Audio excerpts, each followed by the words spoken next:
Very good evening everyone. एक बार फिर से मैं आप लोगों का वेलकम करती हूँ हमारे सर्वेइंग कोर्स में। और जैसा आप लोग जानते हैं कि हम लोग पिछली क्लास में कॉन्टूर्स वाला टॉपिक पढ़ रहे थे। अभी की क्लास में हम लोग कॉन्टूर्स वाले टॉपिक को ही फर्दर आगे कंटिन्यू करेंगे। और ऑलरेडी हम लोगों ने ये जान लिया है कि कॉन्टूर्स हम लोग क्यों बनाते हैं, कॉन्टूर्स क्या होते हैं। डिफरेंट पॉइंट्स पर सेम एलिवेशन वाले पॉइंट्स को ज्वाइन करने वाली जो इमेजिनरी लाइन होती है उसे कॉन्टूर कहते हैं। और हमने उसकी कुछ कुछ प्रॉपर्टीज देखी। Welcome back Pramod. Hello Khushboo Kumari. चलिए एक बार थोड़ा सा जरा वेट कर लेते हैं कि बाकी लोग भी आ जाएं, फिर अपना ये सेशन आगे कंटिन्यू करते हैं। तब तक हम लोग देख लेते हैं हमने अभी पिछली क्लास में क्या सीखा था। तो अभी की जो हमारी क्लास रहेगी, तो सबसे पहले तो हम लोग ये पढ़ने वाले हैं कि हमारे डिफरेंट मेथड्स ऑफ कॉन्टूरिंग का जो कुछ पार्ट रिमेनिंग था वो देखेंगे। फिर हमारा नेक्स्ट चैप्टर स्टार्ट हो जाएगा। और जैसे मैंने आपको बताया था कि हमारा जो कॉन्टूर्स वाला चैप्टर है ज्यादातर ये हमारा थ्योरेटिकल पार्ट रहता है, और जो हमारा कर्व्स वाला चैप्टर है उसमें हमारी जितनी भी टर्म्स आएंगी वो सारी हमारी मैथमेटिकल जो है वो थोड़ी सी ज्यादा है। तो इसके बाद हमारा पूरा ही प्रॉपर हमारा मैथमेटिकल ही रहने वाली ये चीजें, ठीक है। तो उसमें हम लोग क्या पढ़ेंगे, सबसे पहले तो देखेंगे कर्व है क्या, कितनी तरह के होते हैं, और उसमें भी सबसे इंपॉर्टेंट मुझसे क्या पूछा जाता है, हॉरिजॉन्टल कर्व और उसके टाइप। तो मैं आपको हॉरिजॉन्टल कर्व और उसके टाइप के बारे में ज्यादा अच्छे से बताने वाली हूँ। कर्व को हम डेजिग्नेट कैसे करते हैं, उसके डिफरेंट कंपोनेंट्स कर्व के कौन कौन से होते हैं, उन्हीं कंपोनेंट्स से रिलेटेड सवाल जो है हमसे पेपर में पूछे जाते हैं, ठीक है। एक बार मुझे चैट सेक्शन में बताना कि आप लोगों को जो ऑडियो है वो बिल्कुल क्लियर आ रही है, कोई प्रॉब्लम तो नहीं है। मैंने वैसे बोल रखा है कि 8 बजे एग्जैक्ट आ जाया करिए, क्योंकि फिर बाद में कहते हैं मैम आपने क्या पढ़ा दिया और फिर आपको डाउट आते हैं, तो फिर से मैं वो रिपीट नहीं करूंगी, है ना। मैंने आपको पहले की क्लासेस में भी बता रखा है। चलिए, तो सबसे पहले बात आती है मैम डायरेक्ट मेथड में, जो ऑलरेडी हमने पिछली क्लास में सीखा। डायरेक्ट मेथड में पिछली क्लास में हमने ये पॉइंट ऑलरेडी समझ लिया है, जो कॉन्टूर्स होते हैं that are plotted actually traced out in the ground. जो इंपॉर्टेंट मुझे याद रखना है कि जो भी कॉन्टूर्स हम बनाएंगे पहले हम लोग उसको ग्राउंड पे ट्रेस करते हैं। ग्राउंड पे ट्रेस करने का मतलब कि जिन भी पॉइंट्स पे सेम एलिवेशन है वो सारे पॉइंट्स की पोजीशन को मैंने ग्राउंड पे फिक्स किया है। वो फिक्स करने के बाद मैं उसको शीट पर प्लॉट कर रही हूँ। और हम इस मेथड को तब यूज करेंगे जहां पर हमें बहुत ज्यादा एक्यूरेसी रिक्वायर होगी, और जो एरिया होगा सर्वे करने का वो छोटा होगा। अगर एरिया छोटा है और हमें ज्यादा एक्यूरेसी से काम करना है, हम कॉन्टूर इंटरवल को छोटा छोटा या स्मॉल लेंगे। अगर कॉन्टूर इंटरवल हमारा स्मॉल होगा तो टाइम जो है वो हमें थोड़ा सा ज्यादा लगेगा काम करने में, है ना। ये तो था हमारा डायरेक्ट मेथड। पिछली में आपने ना, जैसे ही मैंने क्लास को एंड किया था, आप में से किसी ने मुझसे पूछा था कि जॉर्ज को ही कैनियंस भी कहते हैं। तो हाँ, जॉर्ज को ही कैनियंस भी कहते हैं। पिछले पीडीएफ में वो टर्म मैंने लिख दी है, तो आपको वो मिल जाएगी। जॉर्ज जहां टर्म दिखाई थी ना आपको कि जैसे डिप्रेशन होता है ग्राउंड में, तो उसको हम जॉर्ज टर्म को भी यूज करते हैं, तो वैसे ही कैनियन और जॉर्ज बोलो एक ही बात होती है। मैंने ना जैसे ही क्लास एंड हुई जस्ट मुझे ऐसे कमेंट दिखा लास्ट में किसी का, तो मैंने वो क्लियर करवा रही हूँ, ठीक है। तो डायरेक्ट मेथड की ये बातें हमें समझ में आ गई हैं। दूसरा मेथड जल्दी से देख लेते हैं और उसके बाद अपना नेक्स्ट चैप्टर स्टार्ट करते हैं, इनडायरेक्ट मेथड। इनडायरेक्ट मेथड का सबसे पहली चीज तो आ जाएगी कि ग्राउंड पे नहीं प्लॉट करेंगे हम यहाँ पर जितने भी कॉन्टूर्स प्लॉट करने वाले हैं वो ग्राउंड पर नहीं करेंगे। और अगर मैम ग्राउंड पर प्लॉट नहीं कर रहे हैं, इसके कंपैरिजन अगर हम दूसरे मेथड से करें तो ये हमारा कम एक्यूरेट होगा। तो इसमें हमें क्या करना पड़ेगा, देखिए हमें सबसे पहले एक एरिया सेलेक्ट करना है। मैं आपको पहले इसको डायग्राम में समझाती हूँ, जैसे पिछले में समझाया था। पहले मैंने एक एरिया सेलेक्ट किया, उस पूरे एरिया को मैंने बहुत सारे स्क्वायर्स में बांट दिया। ये शायद आपने अगर कॉलेज में किया हो तो मैं बताती हूँ क्या किया होगा। देखो, ये भी आप ज्यादा बड़े एरिया पे नहीं कर सकते, ठीक है। सैडल और मैं पास की बात करूं, अभी इसको हम इस तरीके से समझ सकते हैं। पासिस क्या होते हैं, जैसे आप अगर घूमने जाते हो रोहतांग पास, आपने सुना होगा पास। तो जब आप पास की बात करते हो या सैडल कहते हो, एक ही बात होती है। तो पास किसे कहते हैं जब आप पास घूमने जाते हो, मतलब अगर आपने कोई मेरे अभी दिमाग में रोहतांग पास आया, आपके एरिया के आसपास कोई पास होगा, तो मुझे बताओ आप कि वो जगह जहां हम घूमने जा रहे हैं क्या वो वैली वाली होती है या फिर वो हमारा हिल का टॉप मोस्ट पॉइंट होता है। अभय कुमार मुझे ये आंसर करेंगे आप, ठीक है। बाकी लोग भी आंसर कर सकते हैं अगर आप लोगों को पता है। पास क्या होता है, लो लाइंग एरिया होता है या हायर वाला एरिया होता है, हाँ तो अभी मैं आपसे क्या बोल रही हूँ, इनडायरेक्ट मेथड। इनडायरेक्ट मेथड में ये मेरा एरिया है, पहले तो मैंने एरिया को एक पूरे स्क्वायर में बांट दिया कि भाई ये एरिया है, इसके 4 कॉर्नर है। इस स्क्वायर को मैंने नंबर ऑफ स्क्वायर्स में बांटा। अब मैं आपको बताती हूँ कि हम ग्राउंड पे क्या कर रहे हैं। तो पहले तो मैंने क्या किया, अपने एरिया को एक स्क्वायर में बांट दिया, इसके 4 कोने हैं, मतलब रेक्टेंगल भी हो सकता है पर हम लोग जनरली स्क्वायर माने तो ज्यादा सही रहता है। और उसमें भी हमने छोटे छोटे स्क्वायर बना लिए जिनका एरिया 5 से 20 मीटर स्क्वायर के बीच में वेरी जनरली करता है। लो लाइंग एरिया होता है ना, वैली एरिया होता है, 2 हिल्स के बीच वाला पोर्शन होता है, बिल्कुल सही बता रहे हो। तो सैडल बोलूं या पास बोलूं तो उसका मतलब वो क्या होगा, लो लाइंग एरिया होगा। अगर ये टर्म कहीं पर यूज की गई तो आप इसको कहां पर यूज करेंगे, डिप्रेशन वाली जगह पर यूज करेंगे। ठीक है, अब मुझे बताइए, सबसे पहले मैंने क्या किया, अपने पूरे एरिया को बहुत सारे स्क्वायर्स में बांट दिया। ये जो स्क्वायर्स होते हैं इनका एरिया जो होता है ये वेरी कर सकता है। ये जो अब छोटे छोटे आपको बीच में स्क्वायर दिख रहे हैं ना, तो पूरे एरिया को मैंने नंबर ऑफ स्क्वायर में बांट दिया। जो एरिया ऑफ स्क्वायर है वो 5 मीटर स्क्वायर से जनरली 20 मीटर स्क्वायर के बीच में वेरी कर सकता है। तो ये ग्राउंड दिख रहा है और इस ग्राउंड में जो कॉर्नर वाले पॉइंट्स है, देखो मैं जहां मार्क कर रही हूं, ये वाला पॉइंट, ये वाला पॉइंट, ये वाला पॉइंट, ये वाला पॉइंट, तो जहां पर भी 2 लाइंस आपको कट होती हुई दिखाई दे रही हैं, हम क्या करते हैं, इन पॉइंट्स पर आरएल निकालते हैं, इन पॉइंट्स पर एलिवेशन निकालेंगे। कैसे निकालेंगे, अपना इंस्ट्रूमेंट रखेंगे, बेंचमार्क से हाइट ऑफ इंस्ट्रूमेंट निकालेंगे और रीडिंग लेंगे और आरएल आ जाएगा। क्या आप एक जगह पर जहां पर मैं इन पॉइंट्स को मार्क कर रही हूं, आप स्टाफ रख के अलग अलग पॉइंट पे आरएल निकाल सकते हो? तो इसमें मैंने क्या किया, इनडायरेक्ट मेथड में मेरे पास 2 मेथड्स हैं। तो पहला जो मेथड है वो है बाय स्क्वायर मेथड। तो स्क्वायर मेथड क्यों रखा मैंने इसका नाम, क्योंकि हमने पूरे एरिया को किस में बांट दिया है, पूरे एरिया को स्क्वायर में बांट दिया है। तो पहला मैं क्या लिखूंगी, बाय स्क्वायर मेथड। पहला क्या लिखूंगी, बाय स्क्वायर मेथड। तो पूरा area is divided into square. इन सारे मैम सभी पॉइंट पर अगर आप स्टाफ रखते हो तो आप आरएल निकाल सकते हो। आपको अगर बेंचमार्क पता है, हाइट ऑफ इंस्ट्रूमेंट पता है, आपने यहां पर निकाल लिया हाइट ऑफ इंस्ट्रूमेंट कितना है, तो आप हर जगह पर आरएल निकाल पाओगे। अब हम क्या करेंगे, ग्राउंड पे मैंने येलो वाले जो पॉइंट्स है वहां का आरएल निकाला।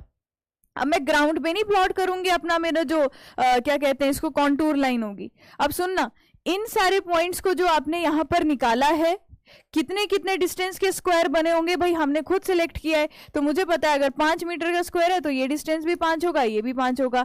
मैंने इसको शीट पे बना दिया, सेम चीज 2 बार नहीं बनाऊंगी। ग्राउंड पे इन पॉइंट्स पे आरएल निकाला और मैंने इसको शीट पे बना दिया। अब ग्राउंड पे मैंने जिन पॉइंट्स पर आरएल निकाला है, मैं अब मानकर चल रही हूं, देखो मानकर चल रही हूं मैं ऐसा कि इसको अगर मैं यहां पर हटा दूं, इस वाले पॉइंट पर, अब मैं ना मतलब वो आरएल वेरी भी कर सकता है। मैं सिर्फ आपको एक चीज समझाना चाहती हूँ कि हम यहाँ पर जब कॉन्टूर्स बनाते हैं वो इंटरपोलेशन करके बनाते हैं। इंटरपोलेशन का मतलब समझते हो, इंटरपोलेशन का मतलब समझते हो? मान लीजिए इस पॉइंट की एलिवेशन, मान लीजिए इस पॉइंट की एलिवेशन आपकी 98 मीटर आई, इस पॉइंट की एलिवेशन 99 मीटर आई। ये इसलिए ऐसा लिख रही हूं क्योंकि आपकी समझ में ये ज्यादा आपको दिमाग में क्लियर होगा कि कैसे हम ये काम कर रहे हैं। मैंने मान लिया ये 98 है, ये 99 है, ये 100 है।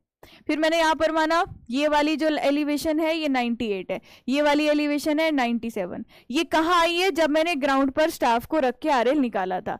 तो यहाँ पर वैल्यू 99 है, यहाँ पर वैल्यू 100 आई है, यहाँ पर वैल्यू 101 आई है। ये कहां पर बना दिया मैम, शीट के ऊपर बना दिया।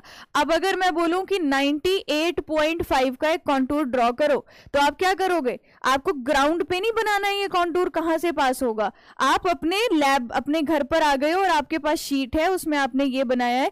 आप अपने आइडिया से 98 से आगे जाओगे तो मैम 98.5 तो सेंटर में होना चाहिए और 98 और 99 के बीच भी होना चाहिए। तो ये 98 और 99 के बीच से आएगी। तो मैम हो सकता है 98 और 99 के बीच से जाने वाली लाइन जो है ये कुछ इस तरीके से जाए। देखो क्या है, हर जगह से सेंटर से जाती हुई दिखाई दे रही है। मैंने लिख दिया इस पे 98.5 मीटर, समझ आया? इसमें मैंने क्या किया मैम, आपने ये सारे पॉइंट्स के आरएल निकाल दिए। अब ये 99 है, ये 100 है, मैंने मान लिया 99.5 इसके कहीं बीच में आएगा। ये 99 है, ये 100 है, तो मैम 99.5 यहाँ आएगा।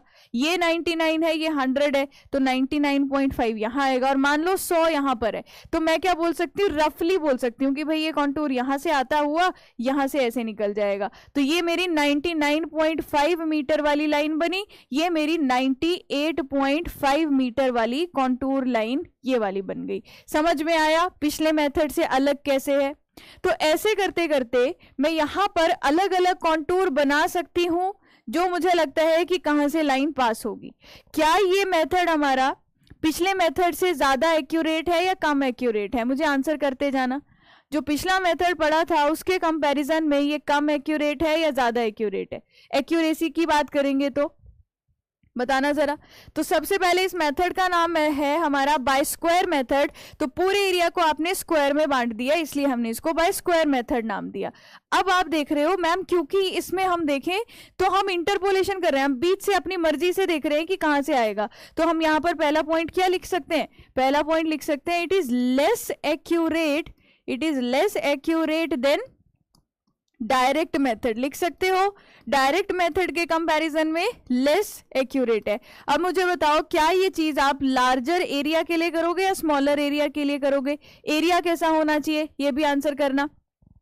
जो एरिया में सर्वे करूंगी वो स्मॉल होगा या लार्ज होगा? एरिया टू बी सर्वेड, ये मेथड आप कब मतलब ज्यादा वो मानोगे preferred? This method is preferred, this method is more preferred for smaller या लार्जर एरिया? बताओ। मोर प्रेफर्ड फॉर, क्योंकि मैम पूरे एरिया को स्क्वायर में बांटना है तो एरिया क्या होना चाहिए? For small area, for small area. तो स्मॉल एरिया के लिए ज्यादा प्रेफर करेंगे। अगर छोटा एरिया है तो स्केल कैसा रखेंगे? लार्ज रखेंगे या स्मॉल रखेंगे? इफ एरिया इज स्मॉल तो स्केल कैसा सेलेक्ट होगा? Scale should be large. Scale जो सेलेक्ट होगा वो कैसा होगा?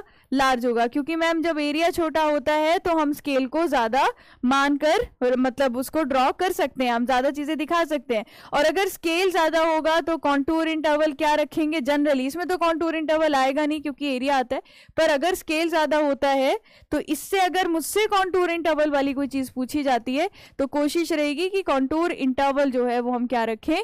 स्मॉल रखें। या फिर मैं बोल सकती हूँ जो मैं यहाँ पर स्क्वायर बनाऊं वो हम स्मॉल बनाएं। इसका एक क्वेश्चन डीडीए में आया था, किसी एक पॉइंट में आरएल पूछा था। हाँ, तो आरएल आपसे अगर निकालने के लिए बोला है तो इंटरपोलेशन ही करेंगे ना, इन दोनों के बीच में अगर वैल्यू आएगी या इन दोनों के बीच में आएगी, है ना। देखिए, तो ये स्केल जो होगा वो लार्जर होगा। अच्छा मुझे बताइए कॉस्ट क्या आएगी इसके कंपैरिजन में? कॉस्ट बताना, पिछले के कंपैरिजन में टाइम ज्यादा लग रहा है या कम लग रहा है? टाइम को हम कॉस्ट के साथ रिलेट करेंगे।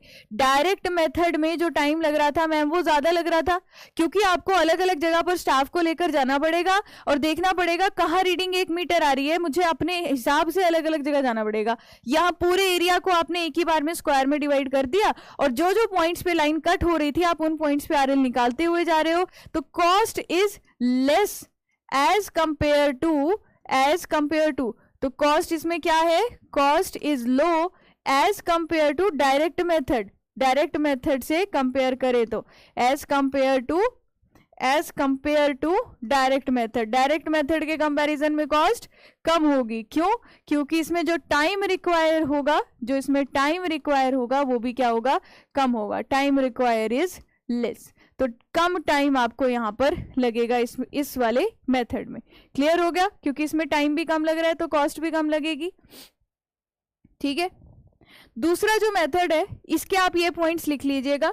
कौन सा मेथड है? Indirect method by square method. Practically ऐसा नहीं होता कि 98 का यहाँ पर आएगा और 99 का यहाँ पर आएगा। अगर आप स्क्वायर बनाओगे तो अलग अलग वैल्यूज मिलेंगी। आप ये मैंने इसलिए ऐसा बनाया क्योंकि अगर मैं कुछ और गड़बड़ बनाती तो आप यहाँ पे समझ नहीं पाते, है ना। दोनों मेथड दोनों मेथड सेम एरिया के लिए नहीं होते हैं।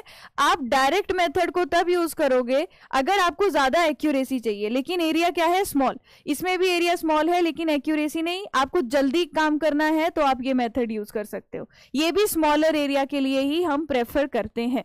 ठीक है, अब इसके बाद बात करते हैं, ये सारे पॉइंट्स किसके हो गए हमारे? बाय स्क्वायर मेथड के। इनडायरेक्ट मेथड हमारे 3 तरह के होते हैं। पहला हो गया, जो दूसरा मेथड है वो है क्रॉस सेक्शन मेथड। आपको याद है क्रॉस सेक्शन क्या होता है, मैंने आपको समझाया था किसी एक क्लास में जितना मुझे याद है। सेकंड जो मेथड है उसको हम बोलेंगे बाय क्रॉस सेक्शन मेथड। ये भी आसान है, कुछ भी नहीं है, जल्दी से हम इसको देखते हैं। By cross section method, cross section method को ये सवाल पूछा जाता है कि आप कब क्रॉस सेक्शन मेथड को प्रेफर करोगे यूज करना। तो ये आप अपने आप मुझे समझा दोगे जब मैं आपको ये डायग्राम में बताऊंगी। इसमें मुझे क्या करना होता है, क्रॉस सेक्शन मेथड में मुझे क्या करना होता है, सेंटर लाइन जा रही है कुछ इस तरीके से। ये एक एरिया है जहां पर मुझे कॉन्टूर बनाने हैं या कॉन्टूरिंग करनी है। ये एक एरिया है जहां मुझे कॉन्टूरिंग करनी है और उस एरिया के सेंटर से जा रही है एक सेंटर लाइन। तो ये वाली लाइन है मेरी सेंटर लाइन। अब ये अगर सेंटर लाइन है और मुझे कॉन्टूर्स बनाने हैं, मैंने क्या किया, अब अपनी मर्जी से आप क्या कर सकते हो, जैसा हमने अपना स्क्वायर वाला मेथड यूज किया था। अब अगर मुझे लग रहा है सेंटर लाइन के दूसरी तरफ हमारा बहुत गैप है, तो अपनी मर्जी से मैंने यहाँ पर एक सेंटर, एक और लाइन कंसीडर कर ली, यहाँ पर एक और सेंटर लाइन कंसीडर कर ली। अब क्या किया मैम, अब देखिए जैसे आप स्क्वायर बना रहे थे ना, इसमें भी कुछ वैसा ही है, इसमें भी कुछ वैसा ही है, लेकिन जितने पॉइंट्स का हम आरएल निकालेंगे, जितने पॉइंट्स का आरएल निकालेंगे, वो बस जो आरएल निकलेगा ना वो हमारा सेंटर लाइन के पास वाले पॉइंट्स का निकलेगा। मैं आपको समझा देती हूँ। तो आप मुझे बताओ, क्या ये डायग्राम किसी एक ऐसी प्रैक्टिकल ज्योमेट्री के साथ रिलेट कर पा रहा है जिसका आरएल इस तरीके से निकलता हो? Cross section method, cross section method में हमने क्या किया, एक सेंटर लाइन जा रही थी और ये हमारा एरिया था। इस सेंटर लाइन के आसपास जहां पर भी पॉइंट्स एक दूसरे को कट कर रहे हैं, मैंने इन पॉइंट्स पे आरएल निकाला। इस सेंटर लाइन के अलोंग जहां पर भी ये सारे पॉइंट्स एक दूसरे को कट कर रहे हैं, इन सारे पॉइंट्स पे आरएल निकाला और फिर इंटरपोलेशन की। अभी भी मैं ग्राउंड पर कोई भी चीज प्लॉट नहीं कर रही हूं, जो भी चीजें प्लॉट हो रही है वो कहां पर हो रही है मैम, शीट पर हो रही है। पिछले वाले केस में ऐसा नहीं था, कोई सेंटर लाइन नहीं बनाई थी, सेंटर नहीं था, पूरा एरिया स्क्वायर में बंटा हुआ था। यहां पर मैम सेंटर से एक लाइन जा रही है और वहां से उसके लेफ्ट साइड या राइट साइड में आप अपने आप देखोगे कि क्या अगर एरिया ज्यादा है तो आपने इसको 2-2 बॉक्स में बांट दिया, 2-2 स्क्वायर में बांट दिया। अगर एरिया कम है तो एक एक रखते हैं आराम से।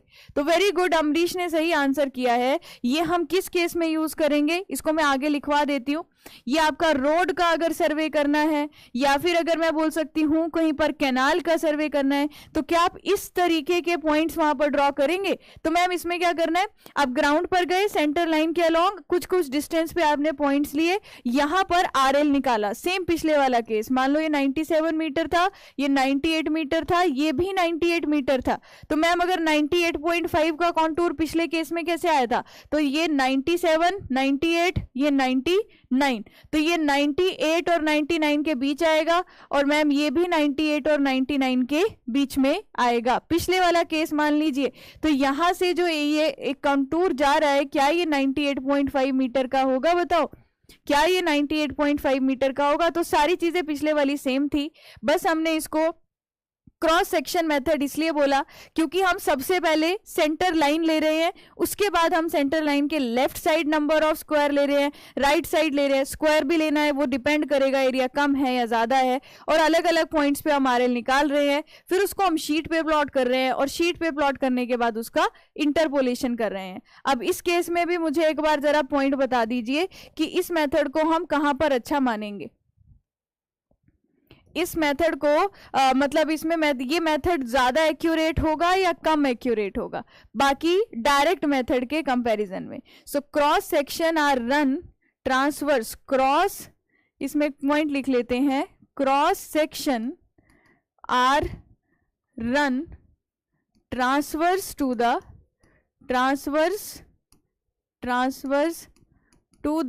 Centre line, transverse to the center line of road, transfers to the center line of road हो गया, रेलवे हो गया, कैनाल हो गया, रोड हो गया, रेलवे हो गया, कैनाल हो गया। तो हम इन सारे पॉइंट्स पर आरएल को निकालते हुए जाएंगे। तो ज्यादातर हमारा रेलवे वगैरह में जरूरी होता है, ठीक है। अच्छा, अब इसमें बताया आपने एरिया क्या होगा, एरिया क्या है पिछले के कंपैरिजन में? मैम अगर हमारे पास ज्यादा भी है तो आप इस सेंटर लाइन को बढ़ा दो, उसके लेफ्ट में उसके राइट में वैल्यू निकालते जाओगे। तो आप इसको कब प्रेफर करोगे? आप इस मेथड को तब प्रेफर करोगे जब एरिया लार्ज है। लेकिन इस बात का ध्यान रखना, एरिया लार्ज है लेकिन सर्वे कौन सा कर रहे हो? रोड का सर्वे कर रहे हो, रेलवे का कर रहे हो, कैनाल का। अगर ये सर्वे कर रहे हो और एरिया लार्ज है तब आप इसको प्रेफर करोगे। अगर एरिया लार्ज है तो मुझे बताओ स्केल क्या सिलेक्ट करेंगे? एरिया लार्ज है तो स्केल क्या होना चाहिए और एक्यूरेसी क्या होनी चाहिए? अगर मैं एक्यूरेसी की बात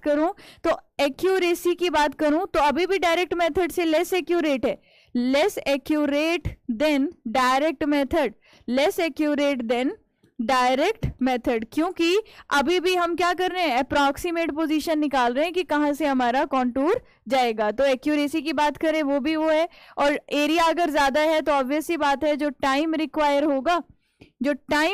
होगा, अब आप डायरेक्ट मेथड के साथ कंपेयर कीजिए कि डायरेक्ट मेथड का जितना एरिया था, जब कंपेयर करना है दो चीजों को सेम मानना पड़ेगा। अगर डायरेक्ट मेथड का जितना एरिया है उतना ही एरिया में मैं अपना क्रॉस सेक्शन सर्वे करूंगा तो टाइम किस में कम लगेगा? इसमें कम लगेगा। तो अगर मैं टाइम की बात करूं, time require is less as compare to direct method if area is keep constant. अगर आपको एरिया को क्या मानना पड़ेगा? कांस्टेंट। अगर एरिया कांस्टेंट है, नहीं तो आप इसको कंपेयर ही नहीं कर पाओगे। क्लियर हो गया? अगर हमारे पास एरिया बड़ा है, एक्यूरेसी कम होगी किसके कंपैरिजन में? डायरेक्ट मेथड के कंपैरिजन में। टाइम डायरेक्ट मेथड के कंपैरिजन में क्या लगेगा? मैम इस केस में हमारा उसके कंपैरिजन में तो कम ही टाइम लगेगा। टाइम कम लगेगा तो कॉस्ट भी क्या आएगी? वेरी गुड, टाइम कम लगेगा तो इसमें जो कॉस्ट लगेगी वो भी हमारी कम लगेगी। क्लियर हो गया? तो क्रॉस सेक्शनल मेथड कहाँ यूज किया जाता है ये आपसे एग्जाम में पूछा जाएगा, तो आप लोग आंसर कर देंगे? बताइए, आप लोग आंसर कर देंगे? आगे चले। तीसरा जो हमारा इनडायरेक्ट मेथड है, पहला आ गया मैम बाय स्क्वायर मेथड, दूसरा आ गया बाय क्रॉस सेक्शन मेथड, तीसरा आता है टेक्योमेट्रिक मेथड। टेक्योमेट्रिक मेथड में पेपर में ये पूछा जाता है कि अगर आप हिली एरिया में कॉन्टूर्स बनाना चाहते हो तो आप कौन से मेथड का यूज करोगे? तो उस केस में बहुत मुश्किल है कि हम इस तरीके का कुछ सर्वे कर सकें और जहां पर हिल आ रही है।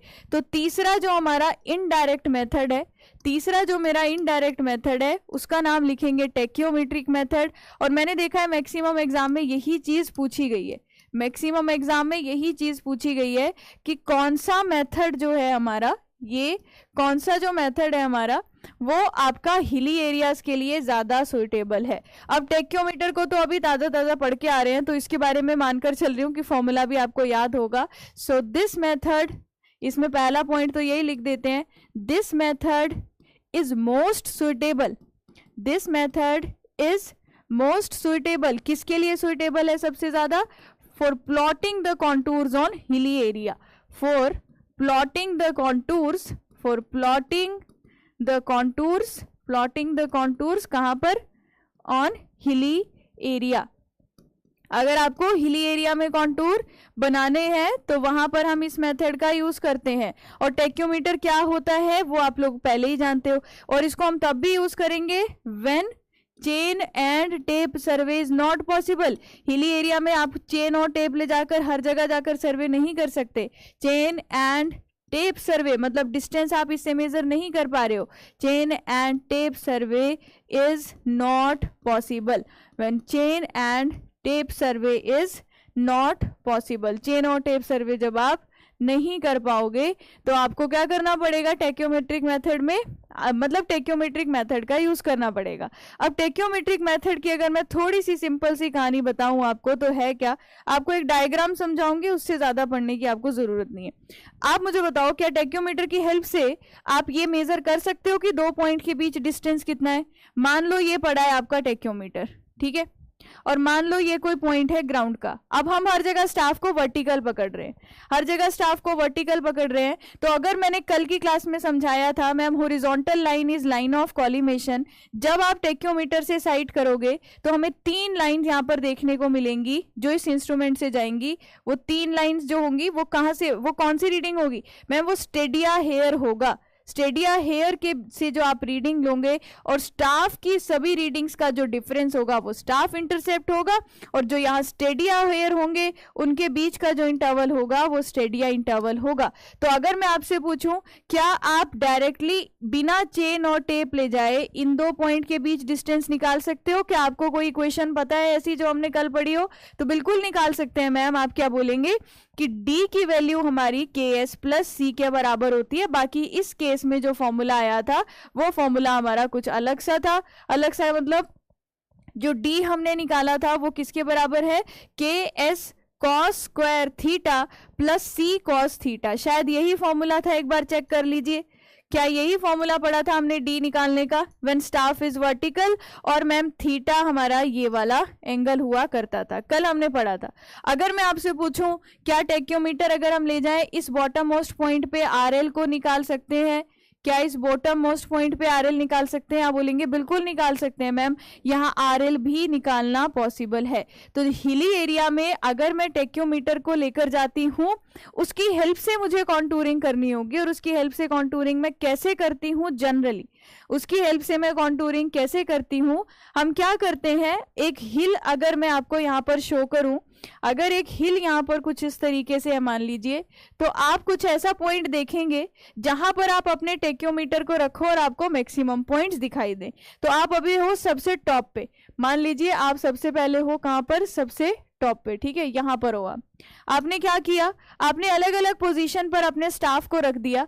पहले आपने स्टाफ को यहाँ रख दिया, आपने स्टाफ को यहाँ रख दिया। आप इस चीज को समझना 3D में कि हिल जो है आप सामने से देख रहे हो पर हर एक डायरेक्शन में होगी, ये जो मैं अभी यहाँ पर नहीं दिखा पा रही हूँ, समझ रहे हो? पूरी गोल होगी और चारों तरफ में आप स्टाफ की रीडिंग को जहां से देख पाओगे आपने पहले एक ऐसी जगह सेलेक्ट कर ली है। बेंचमार्क से आरएल पता है, हाइट ऑफ इंस्ट्रूमेंट पता है। हाइट ऑफ इंस्ट्रूमेंट जब मुझे सारी की सारी नोन है, मेरा काम क्या है? अब मैम ये तो हो गया साइड व्यू, एक बार प्लान भी दिखा देते कि टेक्योमीटर मेथड में हम प्लान मतलब हम क्या कर रहे हैं। तो हमने सबसे पहले एक एरिया का एक सेंटर मोस्ट पॉइंट ढूंढ लिया। एरिया का सबसे पहले मैंने एक सेंटर मोस्ट पॉइंट ढूंढ लिया, मुझे नहीं पता अभी सेंटर आ रहा है या नहीं, पर हाँ ये हमने सेंटर वाला पॉइंट यहाँ पर देख लिया कि भाई हमारा सेंटर मोस्ट पॉइंट एरिया का क्या है।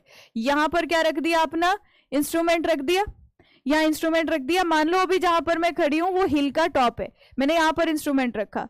अब मेरे चारों तरफ हिल होगी कि नहीं? यस और नो? मेरे चारों तरफ हिल होगी कि नहीं? टेक्योमीटर से हॉरिजॉन्टल एंगल भी मेजर कर सकती हूँ, वर्टिकल भी मेजर कर सकती हूँ। तो टेक्योमीटर से जब 0 की रीडिंग होगी मैम, सामने आप बिल्कुल सामने रीडिंग ले सकते हो कि एंगल कितना है? 0। टेक्योमीटर से जहां 0 एंगल आ रहा है आप वहां पर स्टाफ को लगा देंगे लाइन में। मेरे आगे एक स्टाफ, फिर थोड़ा नीचे एक और स्टाफ, थोड़ा नीचे एक और स्टाफ।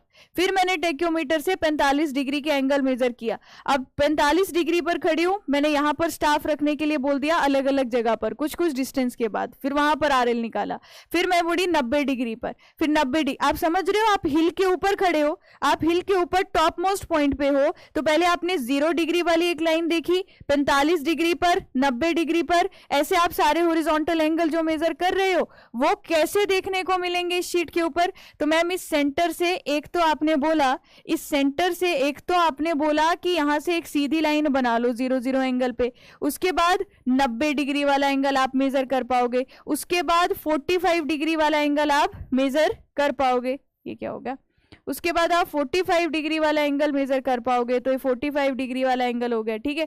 यहां से 45 ये हो गया, यहां से 45 ये हो गया। समझ गए? ये प्लान देख रहे हो, ये प्लान देख रहे हो। इस केस में क्या है मैम, इंस्ट्रूमेंट यहां पर पड़ा है। अब आप क्या कर रहे हो, अपने स्टाफ को यहां रखा, यहां रखा, यहां रखा, अलग अलग पोजीशन पे रखा, जो आपको पॉइंट्स क्लियरली अपने इंस्ट्रूमेंट स्टेशन से दिखाई दे। अलग अलग जगह पर क्या निकालेंगे मैम? अलग अलग जगह पर हम आरएल निकाल सकते हैं। और आरएल के साथ साथ क्या मुझे बताओ, आप डिस्टेंस भी निकाल सकते हो।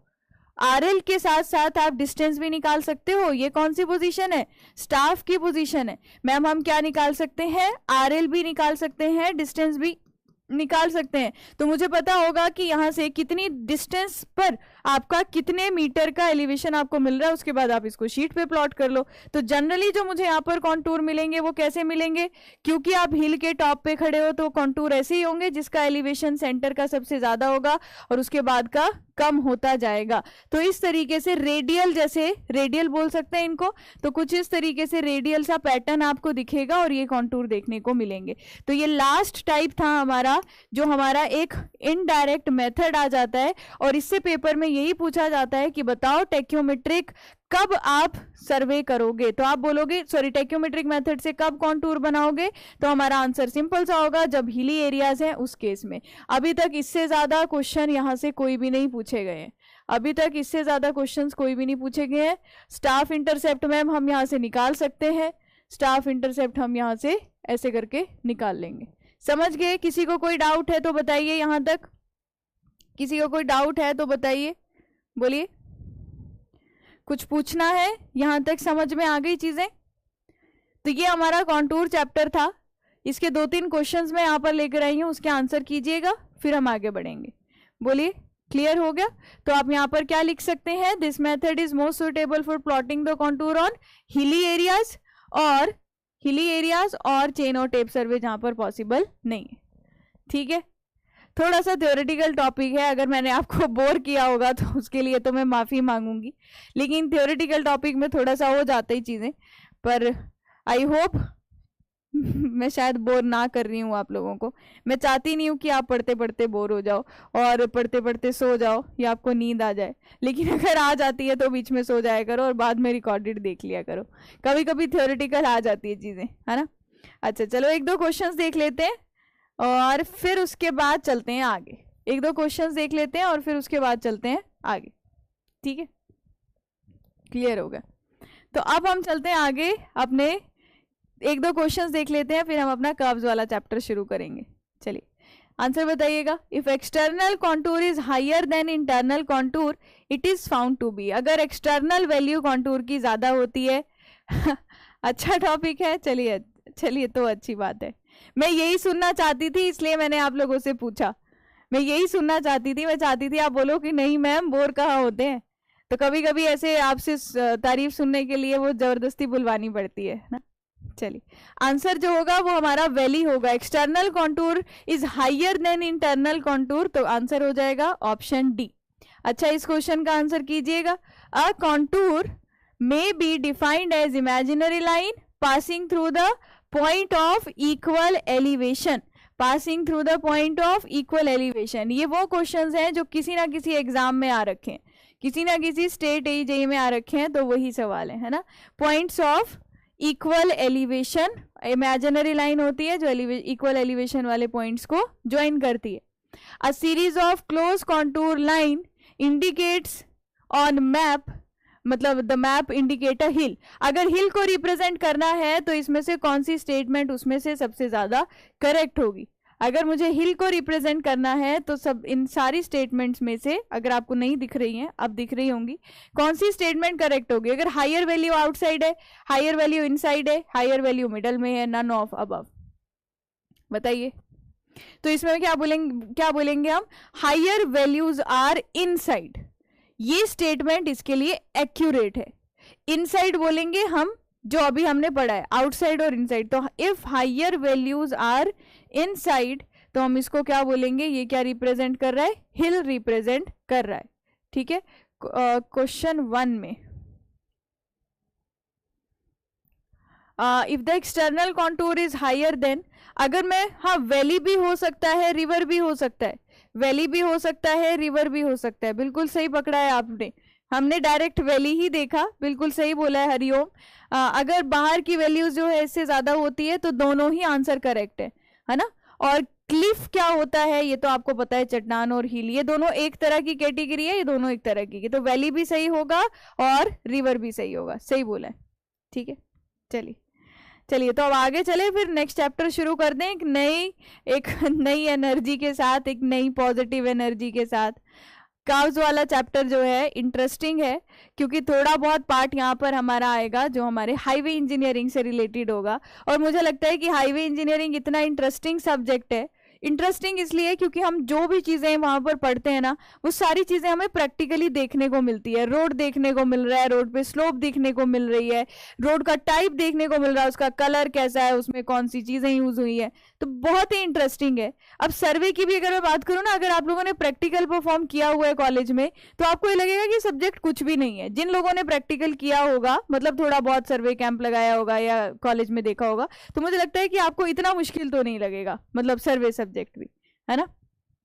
फुल एनर्जी है, चलिए अच्छा है ना। हाँ, हाईवे बहुत इंटरेस्टिंग है, मेरा खुद भी फेवरेट सब्जेक्ट है। इतना जल्दी नंदलाल चैप्टर इसलिए खत्म हो रहे हैं क्योंकि अब हमारे छोटे छोटे टॉपिक्स ही बचे हैं, तो अभी हमारा कर्व्स वाला चैप्टर भी एकदम जल्दी खत्म हो जाएगा। जो सबसे ज्यादा टाइम लेने वाले टॉपिक थे वो थे हमारा कंपास सर्वे और लेवलिंग। इसमें थोड़ी सी बहुत, मतलब थोड़ी तो नहीं बोल सकते, इसमें टर्म्स बहुत ज्यादा थी जो मुझे याद रखनी है, मैथमेटिकली भी और थ्योरेटिकली भी। कॉन्सेप्ट भी बहुत ज्यादा थे जो हमें क्वेश्चन करने के लिए आने चाहिए। तो ये लेवलिंग वगैरह चैप्टर थे हमारे जो, है ना। तो नंदलाल अभी हमारे जो टॉपिक्स आएंगे, कर्व्स वाला चैप्टर आएगा, एरिया वॉल्यूम आएगा, ये सारे ही छोटे छोटे टॉपिक है। ऐसा मान लीजिए कि अब हमारा सर्वे जो है खत्म होने वाला है कुछ दिनों में, और जो और कुछ रिमेनिंग टॉपिक है जहां से सवाल आते हैं, कुछ अलग से ही टॉपिक है, वो मैं आपको मिसलेनियस में करवाऊंगी, है ना। अब देखो, मैं आपको मनोज भट्ट, मेरा यूट्यूब पे क्लासेस शुरू होने वाली है 13 मई से, तो उसका डिटेल बता दूंगी। तो वहां पर हमने एसएससी जेईई के लिए क्वेश्चंस ही प्रैक्टिस करने हैं, तो वो 1 हफ्ते तक चलेगी। तो मैं वहां पर कोशिश करूंगी हर टाइप के क्वेश्चंस और हम प्रैक्टिस कर सकें जो अगर क्लास में नहीं हुए हो। तो वो वाली क्लास आप रिकॉर्डेड भी देख सकते हैं, बाद में आपको ऐप पे भी मिल जाएगी, तो वहां से आपको थोड़ी सी क्वेश्चन में और ज्यादा हेल्प मिल जाएगी। ठीक है, चलिए, तो इसी के साथ अपना नेक्स्ट चैप्टर स्टार्ट करते हैं। तो आप लोग बोल रहे हैं आप लोग पूरा जोश में है, पूरी एनर्जी में है, तो नेक्स्ट चैप्टर स्टार्ट करते हैं कर्व्स, जिसमें हम लोग पढ़ने वाले हैं हॉरिजॉन्टल कर्व के बारे में और पढ़ने वाले हैं वर्टिकल कर्व के बारे में। तो कर्व्स होते क्या है, कहां पर प्रोवाइड किए जाते हैं कर्व्स? हाँ सोनू कुमार, मैं समझ सकती हूँ, कोई बात नहीं, लेकिन जिसने प्रैक्टिकल किया है उसकी मैं बात कर रही हूँ, मतलब उनको लगेगा ये सब्जेक्ट कुछ भी नहीं है अगर मैं बात करूं। तो कर्व्स देखिए कहां प्रोवाइड किए जाते हैं, जहां पर भी दो लाइंस इंटरसेक्ट कर रही होंगी वहां कर्व दिया जाएगा। अब इसको थोड़ा सा विजुअलाइज करते हैं। क्या आपने रोड पे गाड़ी को मुड़ते हुए तो देखा है ना सबने? बोलो, गाड़ी को मुड़ते हुए तो देखा है ना। तो कर्व्स किस तरीके कहां प्रोवाइड होंगे? जहां पर भी दो लाइंस मिल रही हैं। अब देखना, एक लाइन ये हो गई, सीधी जा रही थी, दूसरी लाइन ये हो गई, फिर से एक लाइन ये हो गई और दूसरी लाइन ये हो गई। अगर मैं सबसे पहले वाले केस की बात करूं, अगर मैं रोड पर किन्हीं दो सिटीज को ज्वाइन करना चाहती हूं, मैम ये सिटी ए है और ये सिटी बी है, मेरा रास्ता जो था, जो रोड था यहां से सीधा जा रहा था, अगर मेरा रोड सीधा जाता जाता तो मैं बी सिटी को कभी मिलता ही नहीं। तो आप अभी क्या देख रहे हो? आप अभी प्लान देख रहे हो। प्लान मतलब आप टॉप व्यू देख रहे हो। तो अगर मैम मैं यहां से चलता जाता तो सीधा निकल जाता, बी में कैसे पहुंचता? तो जब भी मुझे डायरेक्शन चेंज करनी है, क्या हुआ? यहां पर मुझे डायरेक्शन चेंज करनी थी। अभी आप लिखना मत, डायरेक्शन चेंज करनी थी। क्या था? दो स्ट्रेट लाइन मिल रही थी मैम आपस में। अगर आप देखो, एक ये वाली लाइन जा रही थी ए से लेकर वी तक, एक जा रही थी वी से बी तक। तो वहां पर हमने क्या प्रोवाइड किया? रोड प्रोवाइड किया। तो मैम अगर हम एक प्लान में देखें, एक गाड़ी को मुड़ना है, ये एक सेंटर लाइन है रोड की, तो गाड़ी यहां से आ रही है, इस डायरेक्शन में जा रही है, जब वो टर्न लेगी ना, यहां से घूमेगी, ये क्या देख रहे हो? टॉप व्यू देख रहे हो। तो जब डायरेक्शन चेंज होगी तो हमने क्या प्रोवाइड किया? कर्व प्रोवाइड किया। मैम ये क्या समझा रहे हो? ये तो बचपन से देखते आए हैं। डायरेक्ट मेथड एक ही होता है, डायरेक्ट मेथड के टाइप नहीं होते सत्यम। इनडायरेक्ट मेथड 3 तरह के हैं, डायरेक्ट मेथड एक ही है, उसका कोई क्लासिफिकेशन नहीं है। ठीक है, अच्छा देखो, जो डायरेक्शन चेंज हुई तो ये तो बात हो गई मैम। अब दूसरा केस क्या है? कर्व कहां प्रोवाइड किया जाता है? अब ये देखना, आप साइड व्यू देख रहे हो। अब साइड व्यू को मैं आपको अगर विजुअलाइज करवाना चाहूं तो देखो, मैं यहां से विजुअलाइज करवा सकती हूं। कैसे? कि मैम मान लीजिए ये मेरी गाड़ी है, अब ये ऐसे जा रही है, ये मेरी गाड़ी है। अगर आप हिली एरिया में रहते हो तो आपने जरूर ये नोटिस किया होगा, ऐसे ऐसे रोड बड़े ज्यादा देखने को मिलते हैं, ऐसे एकदम से स्टीप स्लोप आ जाएगी और उसके बाद एकदम से फॉल आ जाएगा। ये क्या था? प्लान था। अब आप रोड पे ऐसे साइड पे खड़े होके गाड़ियों को साइड से जाते हुए देख रहे हो। तो जब आप साइड से जाते देख रहे हो तो अब मैंने यहाँ पर एक और कर्व प्रोवाइड किया। ये देखो यहां से आ रही है गाड़ी और इस डायरेक्शन में जा रही है। तो इसमें क्या बोलूंगी मैं? जहां पर भी मैम स्लोप चेंज होती है, जहां पर भी, क्योंकि अगर मैं आपको स्लोप की बात करूं तो मैम ये असेंडिंग स्लोप है, इंक्रीजिंग स्लोप है, नीचे से ऊपर जाना मतलब बढ़ रहा है, इसको क्या बोलते हैं? असेंडिंग स्लोप या इंक्रीजिंग स्लोप। और अगर नीचे की तरफ आ रहे हैं, वापिस आ रहे हैं, इसको क्या बोलते हैं? Negative slope. जैसे जो इंक्रीजिंग होती है, ये हाईवे में पढ़ाई जाएगी आपको, तो इंक्रीजिंग हो गई, या फिर आप इसको असेंडिंग बोल सकते हो, या फिर आप इसको पॉजिटिव स्लोप बोल सकते हो, सारे इसके ही नाम है। और ये जो आएगी, ये कौन सी आएगी? ये हमारी डिसेंडिंग स्लोप होगी, या फिर आप इसको नेगेटिव स्लोप बोलोगे। तो इसका मतलब मैम ये कौन सा कर्व है जो आप बोल रहे हो? जब एक स्लोप दूसरी स्लोप को मिलेगी, जहां स्लोप चेंज होगी, वहां जो कर्व दिया जाता है उसको बोलते हैं वर्टिकल कर्व। तो वर्टिकल कर्व कहां प्रोवाइड करते हैं? जहां पर स्लोप चेंज होती है, जहां पर भी स्लोप चेंज होती है, या फिर आप बोल सकते हो जहां पर भी ग्रेडियंट चेंज होता है, जहां पर स्लोप को ही ग्रेडियंट भी बोलते हैं, ग्रेडियंट चेंज होता है। अगर मुझे डायरेक्शन चेंज करनी है रोड पर, जो कर्व प्रोवाइड किया जाता है उसे बोलते हैं horizontal curve.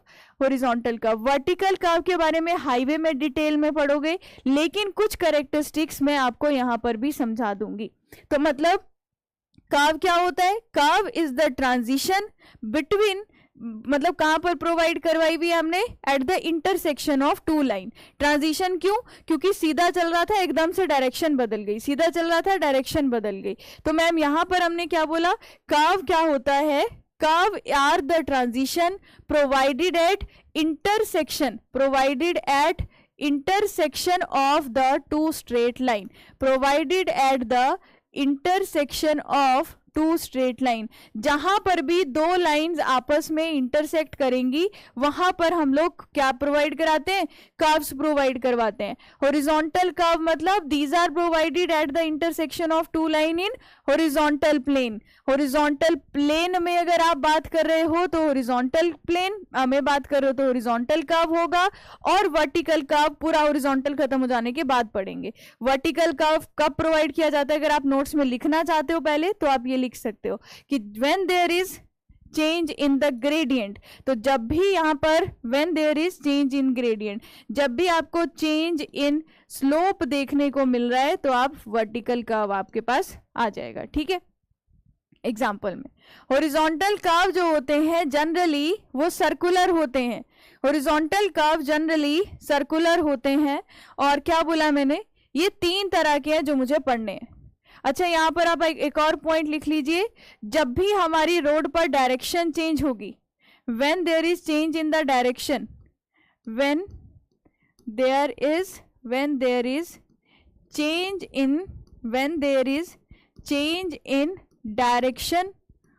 there is change in direction of two lines, दो लाइंस में चेंज इन डायरेक्शन देखने को मिल रहा है, when there is change in direction of two lines, तो कौन सा कर्व प्रोवाइड किया जाता है?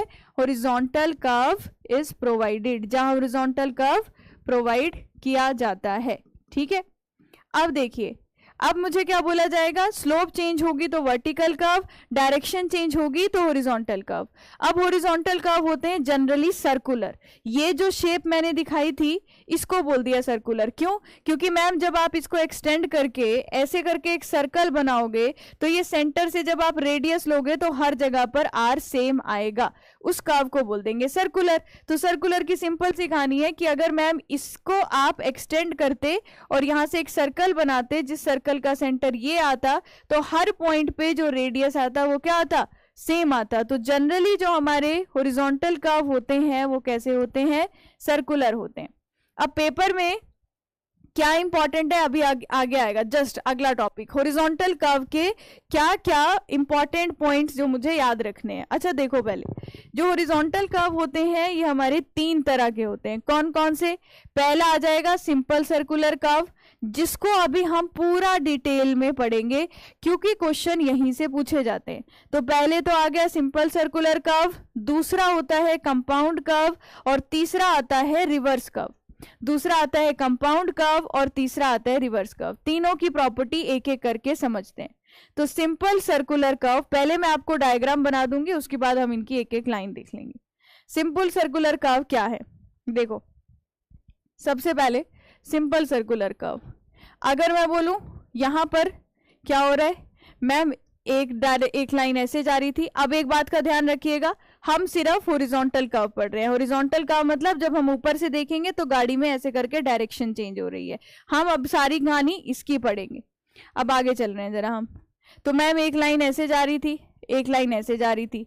सिंपल सर्कुलर का मतलब डायरेक्शन चेंज होती हुई दिखा दो। ठीक है, डायरेक्शन चेंज होती हुई मैंने दिखा दी। दूसरी चीज क्या बोली कि इस कर्व से जब मैं एक सर्कल बनाऊंगी, इस कर्व की हेल्प से जब मैं एक सर्कल बनाऊंगी, इस सर्कल के सेंटर से जिस भी पॉइंट तक का रेडियस निकालूंगी, हर पॉइंट पर जो रेडियस आएगा वो क्या आएगा? सेम आएगा, क्योंकि मैम ये क्या है? एक सर्कुलर शेप है। तो ये रेडियस भी आर आएगा, ये रेडियस भी आर आएगा, ये रेडियस भी आर आएगा। इस कर्व का अगर मैं टेंजेंट ड्रॉ करती हूं, जो मैं पॉइंट्स बोल रही हूं वो सुनना, इस कर्व का अगर मैं टेंजेंट ड्रॉ करती हूं तो मैम ऐसे करके आप इसका एक टेंजेंट बना सकते हो, जैसे आपको लेवल सरफेस का दिखाया था। तो अगर ये लेवल सरफेस है, उसका जो टेंजेंट होता है वो क्या होती है? हॉरिजॉन्टल लाइन होती है। तो मान लो ये लेवल सरफेस है, उसका टेंजेंट क्या हो गया? हॉरिजॉन्टल लाइन है। तो आप इस डायग्राम से क्या ये बोल सकते हो, मुझे बताओ, कि ये कंक्लूजन मैंने यहां से निकाला, जो हमारा सिंपल सर्कुलर कर्व होता है, सबसे पहली बात उसका रेडियस सेम रहेगा जिस भी पॉइंट पे निकालोगे। उस कर्व का जो सेंटर होगा ये इसके टेंजेंट के या तो लेफ्ट में होगा या तो राइट में होगा। मतलब इस टेंजेंट से सर्कल का जो सेंटर है वो मैम एक साइड पर ही लाई करेगा। वो कैसे अब हम डिफरेंशिएट करें? आपने ये पॉइंट क्यों बोला, मैं समझाती हूँ दूसरे कर्व के बारे में, तो और ज्यादा अच्छे से समझ पाओगे। देखो जरा, जो दूसरा कर्व है उसे बोलते हैं कंपाउंड कर्व। जो दूसरा कर्व है उसे बोलते हैं कंपाउंड कर्व। कंपाउंड कर्व क्या होता है? देखो, एक कर्व मैंने ये बनाया, अगर मैं इससे मान लो सर्कल बनाती, अगर मैं एक कर्व मैंने ये बनाया और इसी के साथ जुड़ा हुआ दूसरा कर्व मैंने ये बना दिया। एक कर्व मैं ये बना रही हूं, मान लो यहां से यहां तक, ठीक है, और दूसरे को अलग कलर से दिखा देती हूँ, और दूसरा कर्व इसके आगे थोड़ा सा अलग दिखा रही हूँ। अब देखना मैम, जो व्हाइट वाली चीज आपने दिखाई, ये जो व्हाइट वाली चीज आपने दिखाई, मान लेते हैं ये हमारा एक सर्कल था, और जो ग्रीन वाली आपने दिखाई, मान लीजिए ये हमारा एक तो सर्कल इतने गंदे बन रहे हैं ना, मुझे लगता है सर्कल वाली फिगर ही ले लेनी चाहिए, वही समझाने के लिए आपको ज्यादा अच्छी रहेगी। नहीं तो आप बोलेंगे कि मैम ने सर्कल के नाम पे पता नहीं क्या बना दिया है ना। चलो ले ही लेते हैं। मैं सोच रही थी कि मैं शायद इतनी परफेक्ट हो जाऊं कि मैं सर्कल ही ऐसे बनाने लग जाऊं। कभी इंसान ना गलत गलत चीजें सोच लेता है, तो उसको हार मान लेनी चाहिए कि नहीं भाई। अच्छा, अब देखते हैं अगर यहां से बन पाएगा तो।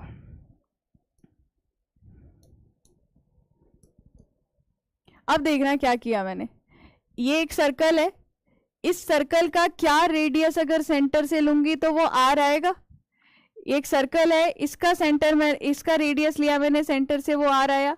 अब मैं मान लीजिए ये रोड जा रहा है, अब ये रोड जा रहा है और जो मैं ग्रीन कलर से लाइन दिखा रही हूं वो कुछ इस तरीके से जा रही है। तो यहां से लेकर यहां तक एक कर्व हो गया, ए से लेकर बी तक मैम एक सर्कल बनेगा, लेकिन बी से सी के लिए जो आपने आर्क दिखाई है उस सर्कल का सेंटर ओ जो है वो यहां कहीं होगा। क्या मैं ऐसा बोल सकती हूँ? बताइए। नहीं, अगर नंदलाल सर्कल बनाना ना फ्री हैंड से तब तो मान ही लेनी चाहिए, है ना। तो अच्छा देखो मैम, अगर ए से लेकर बी तक जो लाइन जा रही थी उसका रेडियस R1 था, उसके आगे जो आपने कर्व प्रोवाइड किया उसका रेडियस R2 है। तो क्या मैं यहां से ये बोल सकती हूँ कि दो अलग अलग कर्व्स हैं जिनका रेडियस अलग अलग है। कंपाउंड कर्व के लिए क्या बोला मैंने, कंपाउंड कर्व वो कर्व होता है जिसमें कॉम्बिनेशन ऑफ दो कर्व हो, एक का रेडियस कुछ और है, दूसरे का रेडियस कुछ और है। अगर मैं इन दोनों कर्व्स के कॉमन पॉइंट से एक टेंजेंट ड्रॉ करूं, इनके कर्व से कॉमन पॉइंट से एक टेंजेंट ड्रॉ करूं, तो मैम यहां कहीं से क्या चला जाएगा, इनकी टेंजेंट वाली लाइन। तो इसकी क्या कैरेक्टरिस्टिक्स नजर में आ रही है अभी मैम, इसकी कैरेक्टरिस्टिक्स जो है इंपॉर्टेंट ये नजर आ रही है कि इनका रेडियस R1 और R2 है जो कि हमारी इक्वल नहीं है। अभी मैं इसका डेफिनेशन आपको आगे बताने वाली हूं, जो कि हमारी इक्वल नहीं है। दूसरी बात, इसका जो सेंटर होगा कॉमन टेंजेंट के एक ही साइड लाई करेगा, ये कॉमन टेंजेंट है, राइट साइड में ही दोनों सेंटर लाई कर रहे हैं। तीसरा एक कर्व आता है रिवर्स कर्व, तीसरा एक कर्व आता है रिवर्स कर्व, वो कुछ इस तरीके का है। अब प्लान देख रहे हो आप, क्या देख रहे हो, ऊपर से देख रहे हो। तो यहां पर मैम अगर ये ऐसा कर्व ड्रॉ किया है तो इसका मतलब सेंटर इसका इस तरफ होगा, और अगर ये एक कर्व ड्रॉ किया और मैं इससे सर्कल बनाऊं तो इसका सेंटर यहां होगा। तो क्या है, देखो रिवर्स कर्व, रिवर्स समझ पा रहे हो, एक कर्व हमारा यहां से यहां तक हो गया और दूसरा कर्व हमारा यहां से यहां तक का हो गया। ये दोनों कर्व्स का रेडियस अलग भी हो सकता है, सेम भी हो सकता है, कोई फर्क नहीं पड़ेगा। दोनों कर्व्स का अगर मैं कॉमन टेंजेंट यहां पर ड्रॉ करती हूं तो मैम वो दोनों कर्व्स का कॉमन टेंजेंट यहां से गुजरेगा जो दोनों पॉइंट्स को टच करता जाए। तो इस केस में क्या हुआ, अगर ये हमारा रिवर्स कर्व है, इस केस में क्या हुआ, अगर ये मैम रिवर्स कर्व है, इसमें एक कर्व का टेंजेंट, एक कर्व का सेंटर टेंजेंट के एक तरफ होगा, एक कर्व का सेंटर टेंजेंट के दूसरी तरफ होगा। तो बस ये हमारे तीनों के बीच में डेफिनेशन थी, मतलब डिफरेंस था। जो पहला वाला है वो हमारा सिंपल सर्कुलर कर्व हो गया, जो पहला वाला है इसके बारे में एक एक लाइन लिख लेते हैं। ये सिंपल सर्कुलर कर्व है, आप इसको ड्रॉ कर लीजिए तो इसके पॉइंट्स अपने आप लिख पाएंगे। दूसरा जो है ये हमारा कंपाउंड कर्व है, दूसरा जो कर्व है ये हमारा कंपाउंड कर्व है, और तीसरा जो हो गया वो हमारा रिवर्स कर्व है। क्या तीनों समझ में आ गए ये बनते कैसे हैं, तीनों समझ में आ गए, कंपाउंड कर्व क्या है, सर्कुलर कर्व क्या है, रिवर्स कर्व क्या है। मुझे सिर्फ सिंपल सर्कुलर कर्व की अलग अलग प्रॉपर्टीज के बारे में पढ़ना है, ठीक है। रिवर्स को एस कर्व भी बोल सकते हैं, बिल्कुल एस कर्व ही है ये। पर आपको ये तो समझ में आ गया ना कि आप प्लान देख रहे हो, मतलब आप टॉप व्यू देख रहे हो, ऊपर से देख रहे हो तो गाड़ी ऐसे जा रही है और कुछ इस तरीके से मुड़ रही है। आपने हाईवेज में तो देखा होगा रिवर्स कर्व प्रोवाइड किया हुआ, रेलवेज में नहीं किया जाता लेकिन हाईवेज में तो देखा होगा। तो यहां से देखना मैंने क्या लिखा है, जो ड्रॉ किया था ना पीछे वही सेम चीज लिखी हुई है। क्या है, simple circular curve consist of arc of circle tangential to two straight line. तो एक आर्क ऑफ सर्कल है, ये देखिए एक आर्क ऑफ सर्कल है, एक स्ट्रेट लाइन दूसरी स्ट्रेट लाइन दोनों के टेंजेंशियल है, ठीक है। अच्छा आर्क ऑफ सर्कल हुई तो इसका मतलब इस केस में क्या होगा, इस केस में जो रेडियस की वैल्यू होगी, जो रेडियस जो रहेगा कर्व का वो हमारा इक्वल रहेगा या फिर सेम रहेगा, ठीक है। Compound curve consist of two circular arc of different radii, जिनका डिफरेंट रेडियस है, with the centre of curvature on same side of tangent. तो अगर देखें मैम, अगर इनका हम टेंजेंट ड्रॉ करते हैं, ये कॉमन टेंजेंट ड्रॉ करते हैं, इसका सेंटर और इसका सेंटर सेम साइड पे लाई कर रहा है, ठीक है। अच्छा रिवर्स कर्व में क्या था, टू सर्कुलर आर्क होंगे आइदर ऑन सेम साइड और different radii, either of same, मतलब यहां पर आपको क्या बोला मैंने कि मैम हो सकता है रिवर्स कर्व में रेडियस R1 और R2 सेम हो, और ये भी हो सकता है R1 R2 अलग हो, लेकिन मुझे यहां से क्या ध्यान रखना है, डिफरेंट रेडियस होंगे with their centre of curvature on opposite side of common tangent. क्या तीनों स्टेटमेंट में कोई डाउट किसी को, तीनों डेफिनेशंस जो मैंने आपको बताई इसमें कोई डाउट है? Simple circular curve, compound curve और रिवर्स कर्व क्या होते हैं समझ गए, बेसिक बेसिक समझ में आ गया।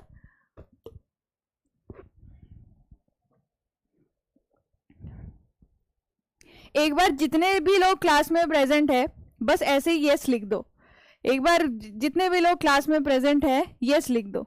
हाँ आधे लोगों को तो मुझे याद भी हो गए नाम, मतलब मुझे दिख रहा है कि आज थोड़े कम लोग आए हैं। गणेश ने तो स्टार्टिंग में ही बता दिया था कि गणेश नहीं आएगा, और गणेश नहीं आता है तो मुझे लगता है कि क्लास में डाउट्स बहुत कम आते हैं। और बाकी भी लोग कल कम आए हैं, एक बार जल्दी से यस लिख दो। तो देखना है मैंने कौन कौन है। दीपक, श्रुति, मोहम्मद, अनन्या, हरिओम, लव, अजय, प्रिया, सोनू। चलो अच्छा है, मतलब आप सारे आराम से चुपचाप बैठकर सुन रहे हो। बहुत लोग हो यार। अभी मुझे लग रहा था कि कोई है नहीं है ज्यादा, आप चैट सेक्शन में नहीं लिख रहे थे, पर इससे मुझे एक आइडिया लगता है कि कितने लोग अभी क्लास में प्रेजेंट है। Very good. हिंदी में बोलना है, हिंदी में ही तो बोला था अभी। कर्व क्या होते हैं? आर्क। ये देखो, ये हिंदी में इसके सिंपल सर्कुलर कर्व, सरल वृत्त वक्र भी बोलते हैं इसको। तो हिंदी में यही है कि एक ऐसा कर्व जिसके, अगर इससे ज्यादा हिंदी में कैसे बोलूं, मतलब है। अच्छा, कृष्णा यादव, कृष्णा यादव मुझे याद है, आपने ही तो लिखा था कि मैम सेम एनर्जी से स्टार्ट कीजिए। सिंपल सर्कुलर कर्व में क्या होगा? एक कर्व है, मतलब एक आर्क है, एक पूरे एक सर्कल का एक छोटा सा पार्ट आपने काट दिया है, तो इसलिए मैंने बोला कि इसका रेडियस जो रहेगा हर पॉइंट पे सेम रहेगा। अब टेंजेंट लाइन वो होती है जो हम एक आर्क के आर्क से टच होती हुई ऐसे गुजरती है। मुझे इतना ज्यादा नहीं पता है कि टेंजेंट को हिंदी में क्या बोलते हैं, इसीलिए मैं ये सारी जो टर्म्स होती है ना, इनको यहाँ पर लिख कर आती हूँ। मतलब मैं चाहती नहीं मैं गलत बताऊं, इसलिए मैं यहाँ पर लिख कर आती हूँ कि इनको क्या बोला जाता है। इससे ज्यादा मतलब मेरे लिए मुश्किल है, अब टेंजेंट को क्या बोलते हैं मुझे नहीं पता।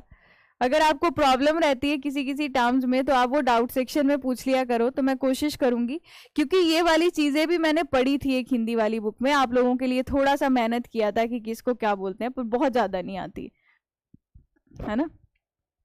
अच्छा देखो, simple circular curve, reverse curve, ये सारी चीजें हो गई। अच्छा, अगर मैं आपको बोलती हूँ कि रोड पे मुझे कर्व बनाना है, अगर मैं बोलती हूँ कि रोड पर मुझे एक कर्व बनाना है इसी तरीके का, तो उसको कैसे बनाऊंगी? बनाने का मतलब, मैं आपको बोलती हूँ कि रोड पर कर्व को डेजिग्नेट करना है। डेजिग्नेशन का मतलब क्या होता है? जैसे आप लोग मुझे मेरे नाम से जानते हो, मैं आप लोगों को आपके नाम से जानती हूँ, तो मेरे लिए अभी आपका डेजिग्नेशन आपका नाम है।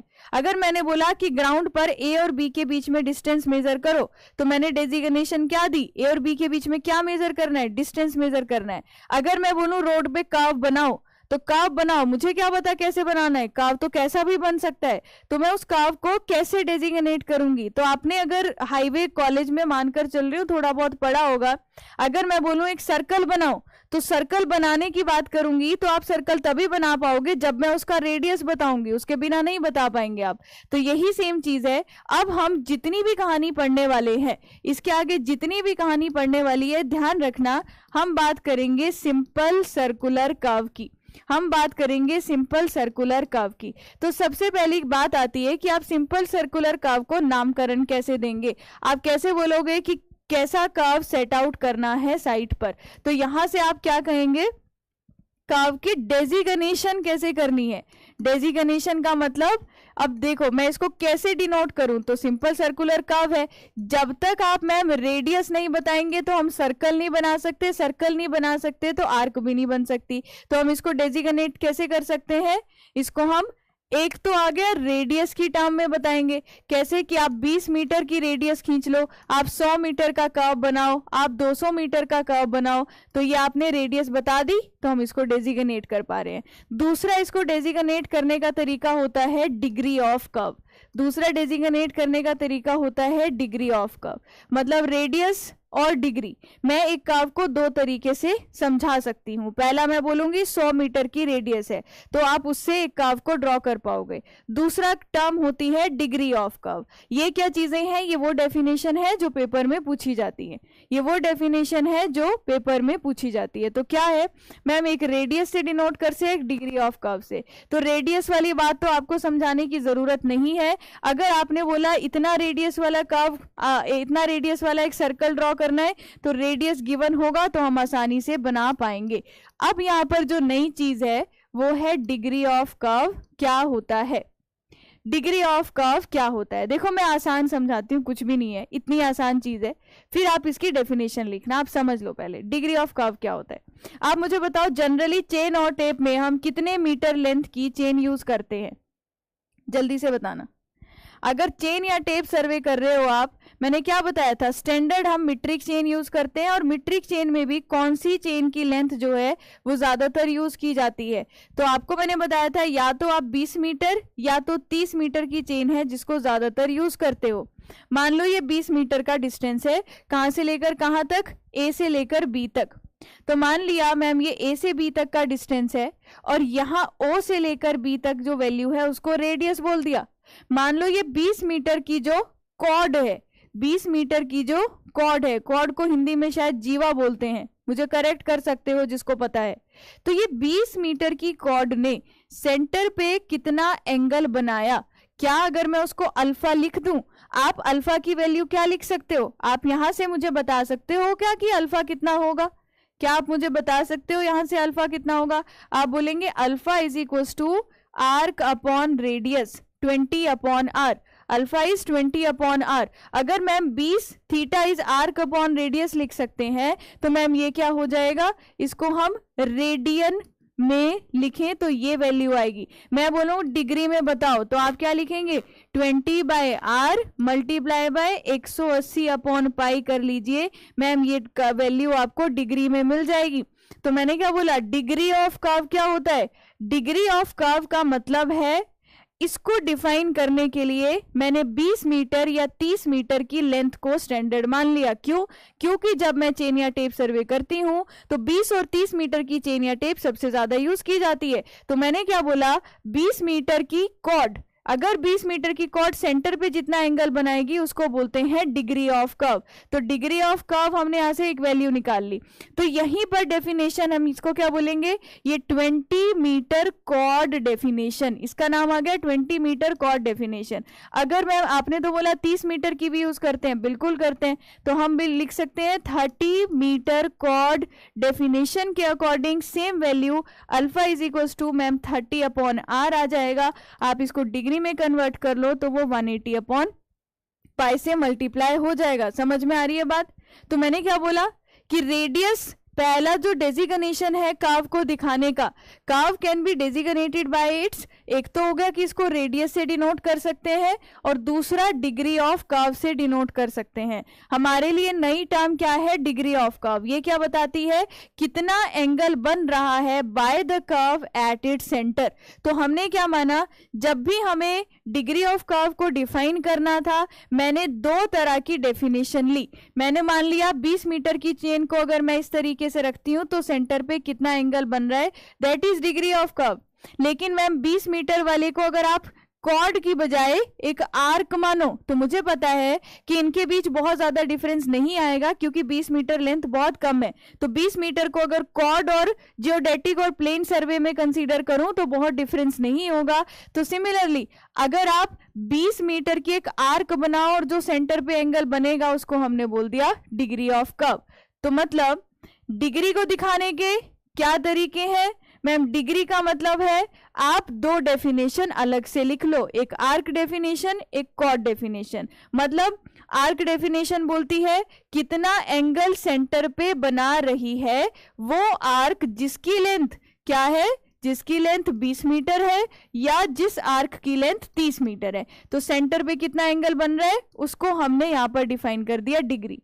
अच्छा मैम सेम कॉर्ड डेफिनेशन क्या बोलती है, angle subtended at the centre by the chord of length. तो कॉर्ड जिसकी लेंथ 20 मीटर है वो सेंटर पे कितना एंगल बना रही है, कॉर्ड जिसकी लेंथ 30 मीटर है वो सेंटर पे कितना एंगल बना रही है, और जो सेंटर वाला एंगल है उसको बोला जाता है डिग्री ऑफ कर्व। तो मैम क्या आर्क और कॉर्ड से जो 20 मीटर का आंसर आएगा वो सेम आएगा। तो अभी हमने अगर निकालेंगे 30 मीटर के लिए, 30 मीटर के लिए डिग्री ऑफ कर्व हम कैसे लिख रहे थे, degree of curve is 30 upon R, बिल्कुल सेम आएगा चाहे आप आर्क डेफिनेशन ले लो या फिर कॉर्ड डेफिनेशन ले लो, जो आंसर होता है सेम।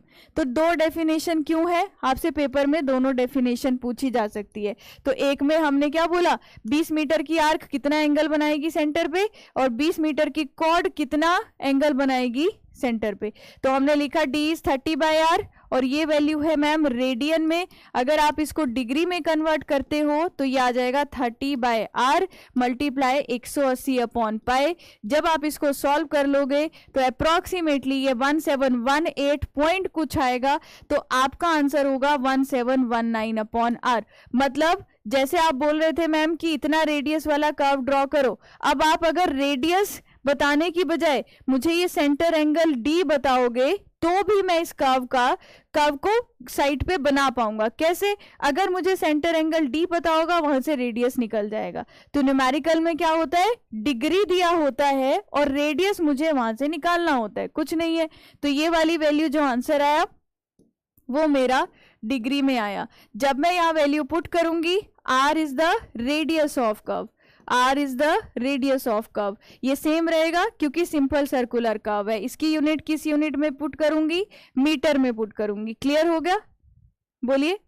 सिमिलरली अगर आप यहाँ पर 20 मीटर आर्क डेफिनेशन या फिर 20 मीटर कॉर्ड डेफिनेशन से निकालेंगे तो सेंट्रल एंगल को अगर मैं d डिग्री बोलूं तो d किसके बराबर आएगा मैम, 20 डिवाइडेड बाय r, इतना रेडियन। रेडियन में नहीं चाहिए, डिग्री में चाहिए, तो d कितना आ जाएगा 20/r मल्टीप्लाई 180 अपॉन पाई। तो जब इसको सॉल्व कर लेंगे तो ये वैल्यू 1146 अपॉन r आएगी।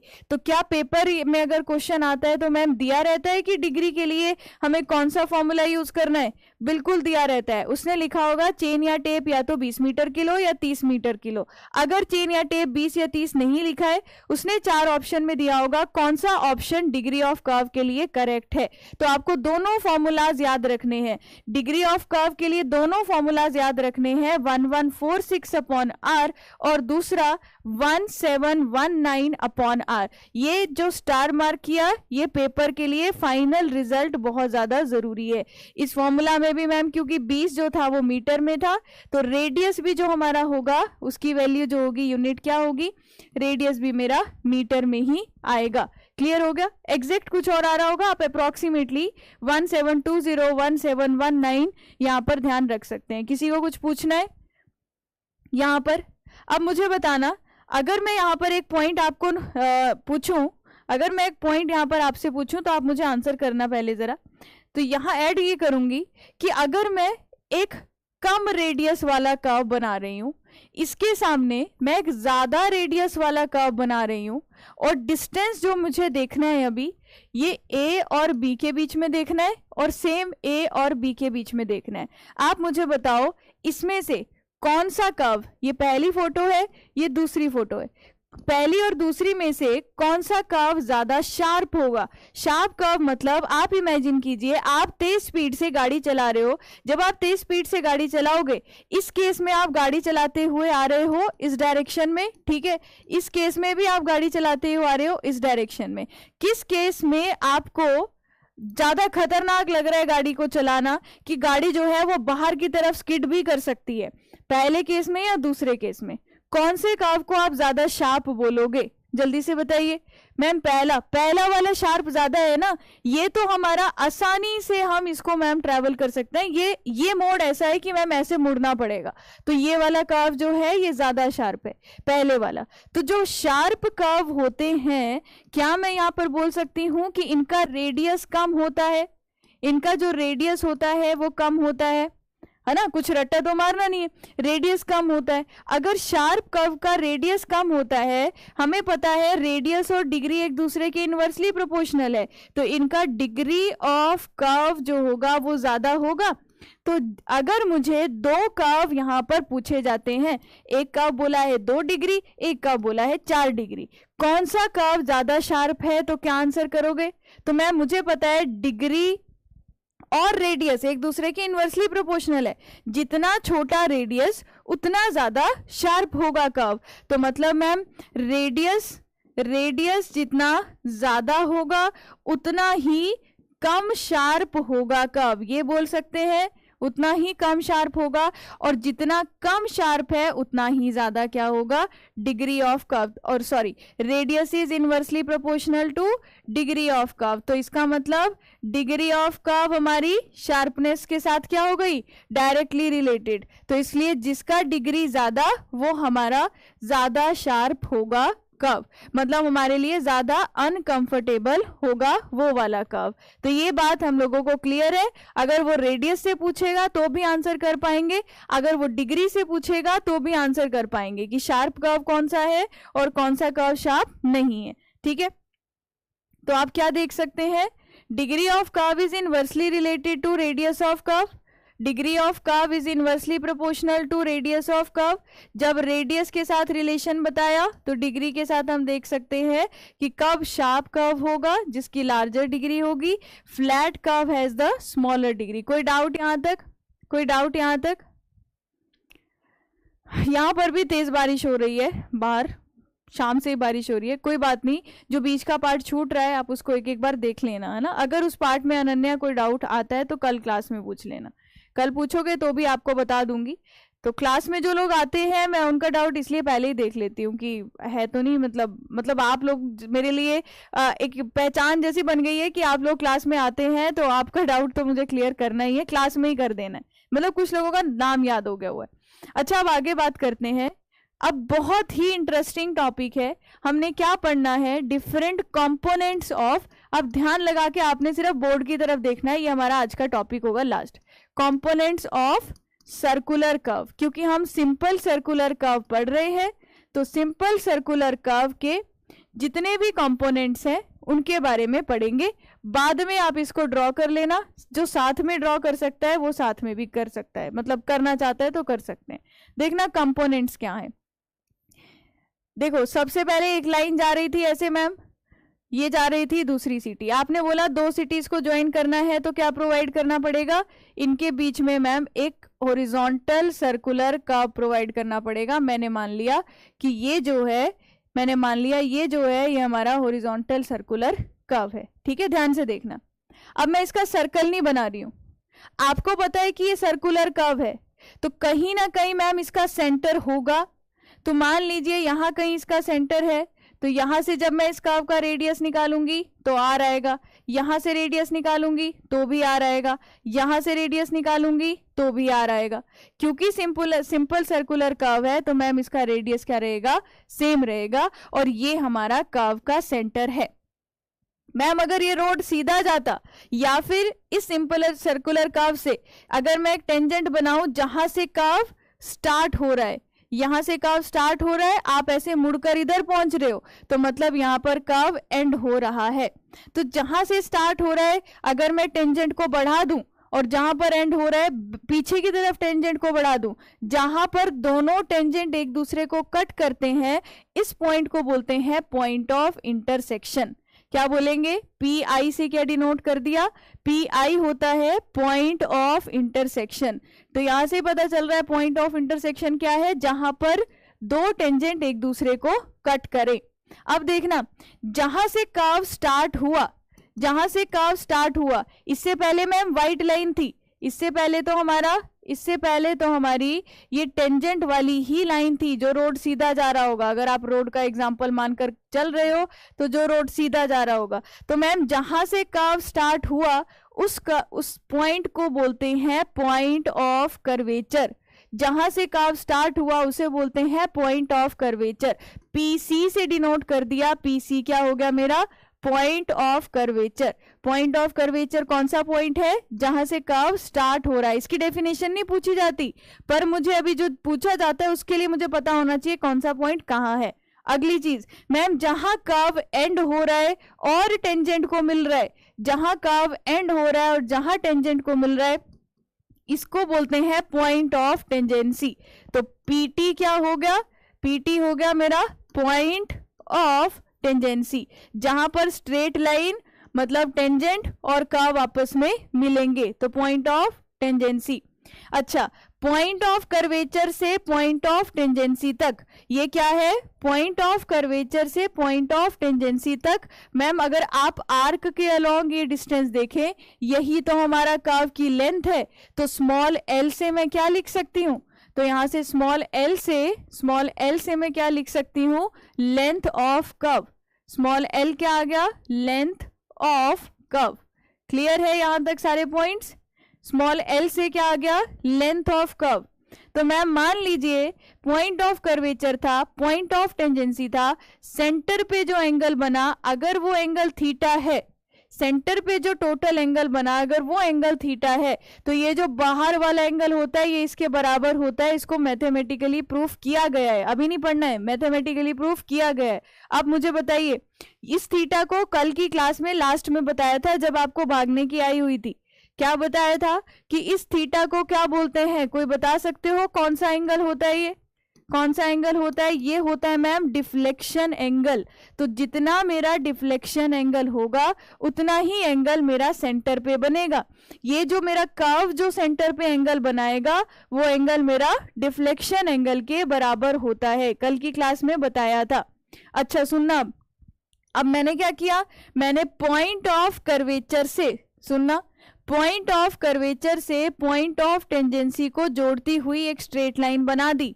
एक पॉइंट ऑफ कर्वेचर से पॉइंट ऑफ टेंजेंसी को जोड़ती हुई एक स्ट्रेट लाइन बना दी, इसको बोलते हैं लेंथ ऑफ लॉन्ग कॉर्ड, इसको बोलते हैं लेंथ ऑफ लॉन्ग कॉर्ड। तो ये कैपिटल एल क्या हो गया, कैपिटल एल क्या हो गया, length of long chord. Long chord की लेंथ का मतलब पॉइंट ऑफ कर्वेचर से पॉइंट ऑफ टेंजेंसी के बीच का जो हॉरिजॉन्टल डिस्टेंस है, अगर आप सीधा चल कर आओ तो ये कॉर्ड मतलब जिसको हमने जीवा बोला था, तो वो डिस्टेंस जो हुआ ये लेंथ ऑफ लॉन्ग कॉर्ड। ठीक है, अच्छा अब मैम पॉइंट ऑफ कर्वेचर से पॉइंट ऑफ इंटरसेक्शन देखना ध्यान से, पॉइंट ऑफ कर्वेचर से पॉइंट ऑफ इंटरसेक्शन तक का जो डिस्टेंस है, सिमिलरली पॉइंट ऑफ इंटरसेक्शन से पॉइंट ऑफ टेंजेंसी तक का जो डिस्टेंस है इसे बोलते हैं टेंजेंट लेंथ। याद हो जाएगा, अभी मुश्किल लग रहा है, 2 बार रिपीट करवाऊंगी, क्लास में ही याद हो जाएगा।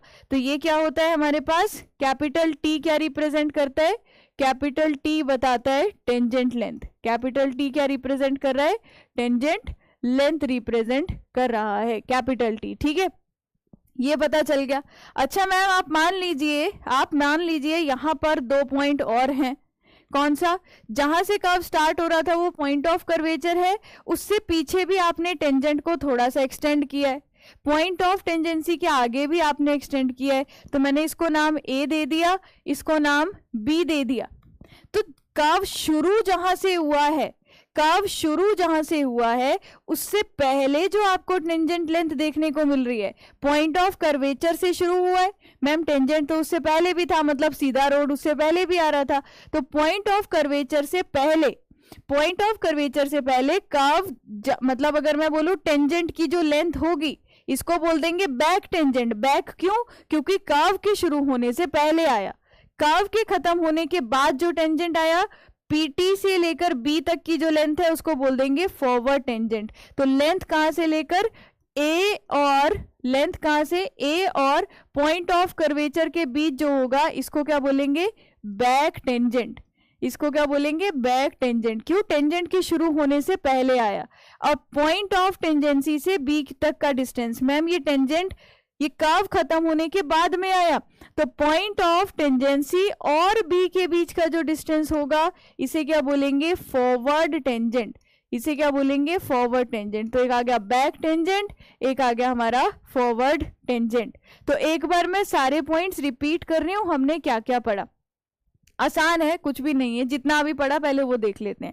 मैम सबसे पहले तो आपने कर्व बनाया, ये जो कर्व है हमें पता है इसका रेडियस जो रहेगा वो हमेशा आर ही रहेगा, और आपको पता है कि जो सेंटर पे एंगल बनाएगा एक कर्व उस थीटा को हम और क्या बोलते हैं, डिग्री ऑफ कर्व भी बोलते हैं। अच्छा पहले मैं रेडियस लिख देती हूँ, R is the radius of curve, R is the radius of curve.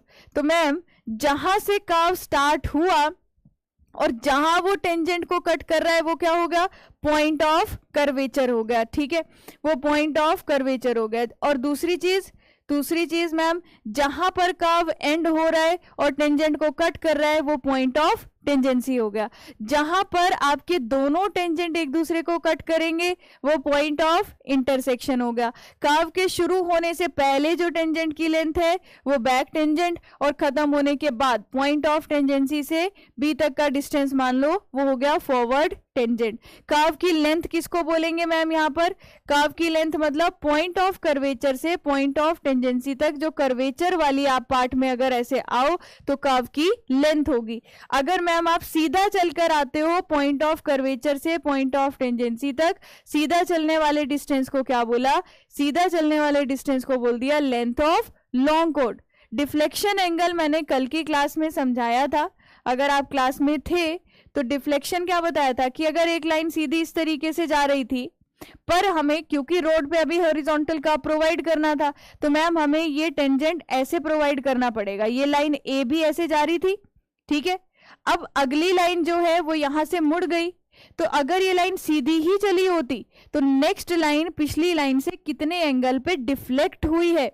Ma'am ए से लेकर बी एक लाइन आप अगर सीधी खींचते जाते तो ऐसे सीधी जा रही थी, पर बीच में आपको रोड की डायरेक्शन चेंज करके दूसरी तरफ लानी पड़ी। तो पिछली लाइन अगर प्रीवियस लाइन को ही हम आगे की तरफ एक्सटेंड करें तो उसका नेक्स्ट लाइन से कितना एंगल बनेगा? तो हमने क्या किया? प्रीवियस लाइन को एक्सटेंड किया, नेक्स्ट लाइन से जितना एंगल बना उसको बोला डिफ्लेक्शन एंगल। तो थीटा क्या बन गया यहाँ पर? Deflection angle. समझ में आया? थीटा क्या बन गया? Deflection angle. किसी किसी बुक्स में इसको डेल से भी डिनोट किया होता है, हो सकता है हम भी डेल से डिनोट करें, तो थीटा भी बोल सकते हो या फिर डेल भी बोल सकते हो। क्लियर हो गया? अब मैम जहां पर दोनों लाइंस एक दूसरे को इंटरसेक्ट कर रही हैं, एक हो गया बैक टेंजेंट, एक हो गया फॉरवर्ड टेंजेंट, यहां पर भी तो एक एंगल बन रहा है। इस एंगल को बोलते हैं एंगल ऑफ इंटरसेक्शन।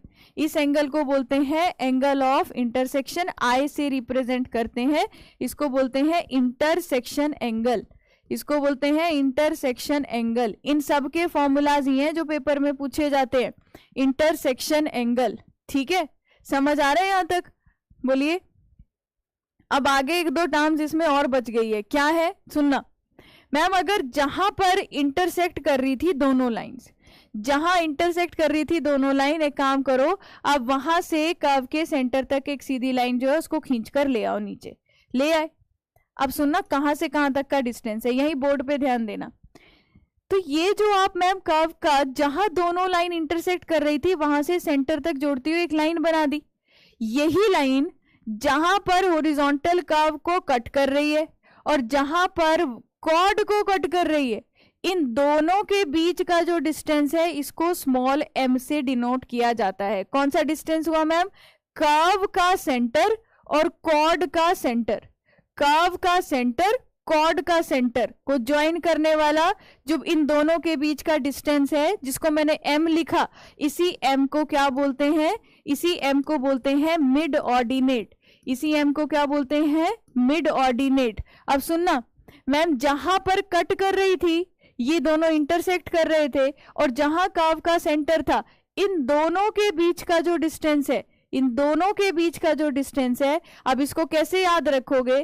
क्योंकि मैम कर्व तो यहां था, ये डिस्टेंस बाहर है, ये कर्व था, ये डिस्टेंस बाहर है, तो इस बाहर वाले डिस्टेंस को एक्सटर्नल डिस्टेंस बोलते हैं, इसलिए इसको कैपिटल ई से डिनोट कर दिया। इसको कैपिटल ई से डिनोट कर दिया, इसको क्या बोलेंगे? इसको बोलेंगे एक्सटर्नल डिस्टेंस। तो एक्सटर्नल डिस्टेंस क्या हुआ? जो हमारी आर्क बन रही थी ना, जो हमारा रोड जा रहा था, उसके सेंटर से जहां इंटरसेक्ट कर रहे थे दोनों, उनके बीच का डिस्टेंस, ये हो गया एक्सटर्नल डिस्टेंस, ये हो गया मिड ऑर्डिनेट। समझ आ गई सारी टर्म्स? ध्यान से देखिए आप लोगों ने कौन कौन सी टर्म्स के बारे में समझाया। तो हमने यहां पर देखा point of curvature, point of tangency, ये बैक टेंजेंट, ये फॉरवर्ड टेंजेंट, ये लॉन्ग कॉर्ड, ये लेंथ ऑफ कर्व, ये टेंजेंट लेंथ, यहां से यहां तक भी टेंजेंट लेंथ, ये इंटरसेक्शन वाला पॉइंट, इसलिए आई इज इंटरसेक्शन एंगल, बाहर डिफ्लेक्शन एंगल, जितना बाहर एंगल होता है उतना ही सेंटर पे भी एंगल बनता है, ये मिड ऑर्डिनेट, और यहां से यहां तक का डिस्टेंस इज एक्सटर्नल डिस्टेंस। अब इसमें पेपर में क्या पूछा जाता है, एक एक करके हम यहाँ क्या निकालेंगे, मिड ऑर्डिनेट की वैल्यू, टेंजेंट लेंथ की value, length of long code, length of curve, ये 4-5 फॉर्मूलाज हैं, बार बार रिपीटेड, जो अगर मैं बोलूंगी यही है जो क्वेश्चन एग्जाम में पूछे गए हैं बार बार, ठीक है। तो अभी हम लेंथ ऑफ कर्व से स्टार्ट करते हैं, एटलीस्ट 2-3 फॉर्मूलाज मैं अभी बता देती हूँ। तो देखो इसी डायग्राम को देखना, इसी डायग्राम को देखना, मैं क्या निकालना चाहती हूँ, लेंथ ऑफ कर्व निकालना चाहती हूँ। अगर आपको साफ सुथरा और एक अच्छा डायग्राम चाहिए तो आपको स्लाइड्स में ये भी मिल जाएगा, आप ये भी देख सकते हो, है ना। और यहाँ पर मैंने सारे डिनोट भी किए हैं, आप यहाँ से भी देख सकते हो, जो मैंने अभी समझाया आप वो डायग्राम भी बना सकते हो।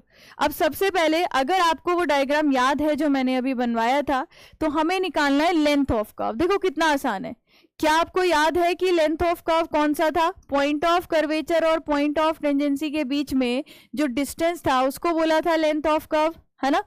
और मैम यहां से अगर मैं देखूं तो सेंटर पे जो एंगल बन रहा था वो थीटा था, या उसको डेल्टा बोल दो, क्योंकि मैक्सिमम बुक्स में उसको डेल्टा लिखा हुआ था, मैक्सिमम बुक्स में डेल्टा लिखा हुआ था।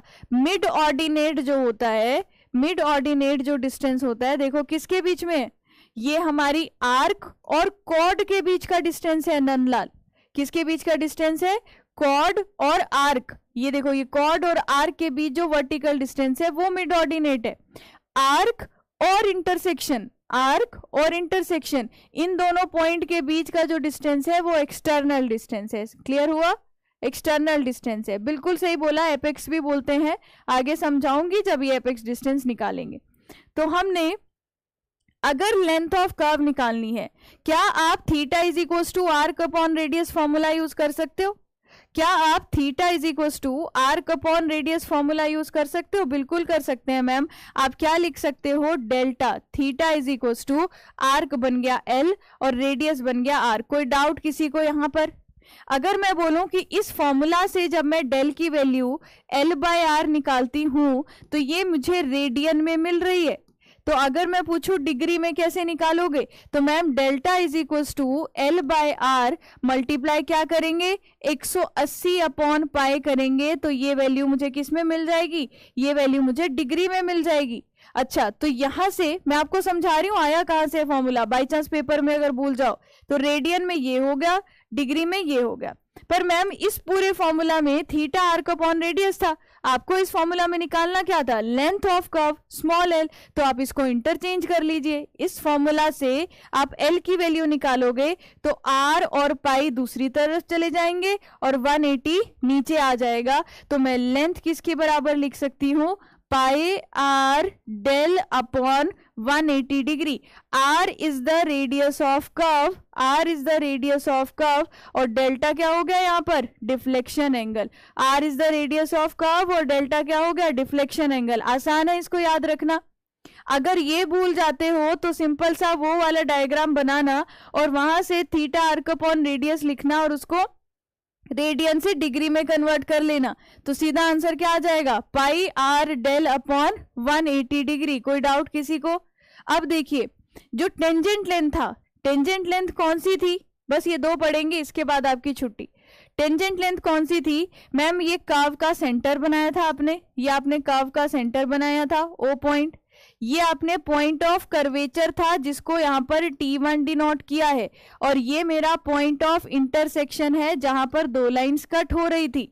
तो अगर मैं इसको अगली स्लाइड में दिखाऊं तो टेंजेंट लेंथ कौन सा था, अगर मैं इसको टेंजेंट लेंथ को दिखाऊं तो मैम ये था। एक तो आपको मैं देखो वो जो डायग्राम पीछे बनाया था तो उसका एक छोटा सा पार्ट यहाँ पर दिखाना चाह रही हूँ, उसका एक पार्ट जिसकी जरूरत है। मैं आपको डायरेक्ट फॉर्मूला इसलिए नहीं लिखा रही हूँ क्योंकि मुझे लगता है कि आपने ऑलरेडी इतनी चीजें याद रखी होंगी, तो चांस है कि आप वहां जाके इसका फॉर्मूला भूल जाओ, और अगर भूल जाते हो तो मैं आपको बताऊंगी कि आपको याद थोड़ा सा कैसे रखना है। मतलब आपके पास ऐसा ना हो कि यहाँ का 1 मार्क चला गया, आप थोड़ा सा इस तरीके से याद करोगे तो पेपर में याद आसानी से आ जाएगा।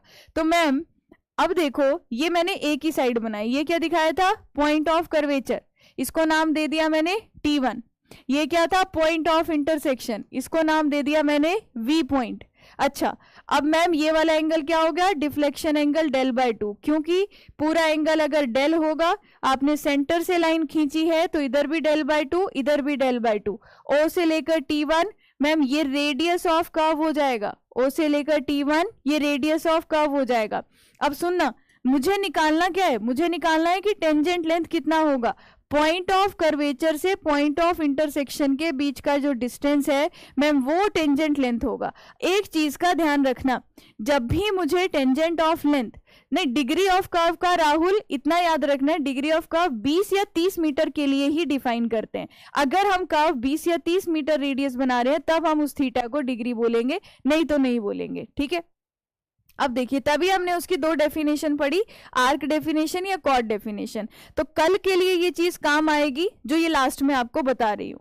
मैम हमने जितनी भी चीजें यहाँ कैलकुलेट करनी है, चाहे मिड ऑर्डिनेट, चाहे एक्सटर्नल डिस्टेंस, चाहे टेंजेंट लेंथ, चाहे लॉन्ग कॉर्ड, एक चीज का ध्यान रखना, पहली बात कल वो डायग्राम रिवाइज करके आना।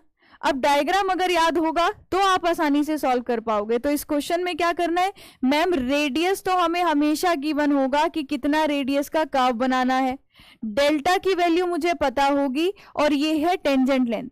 मुझे हमेशा उस वाले डायग्राम से एक ऐसा ट्रायंगल उठाना है जिसमें रेडियस भी आ जाए और जो अननोन वैल्यू है वो भी आ जाए। तो यहां से मैंने कौन सा ट्रायंगल उठा लिया, ट्रायंगल उठा लिया O T1 और V, ट्रायंगल उठा लिया O T1 V।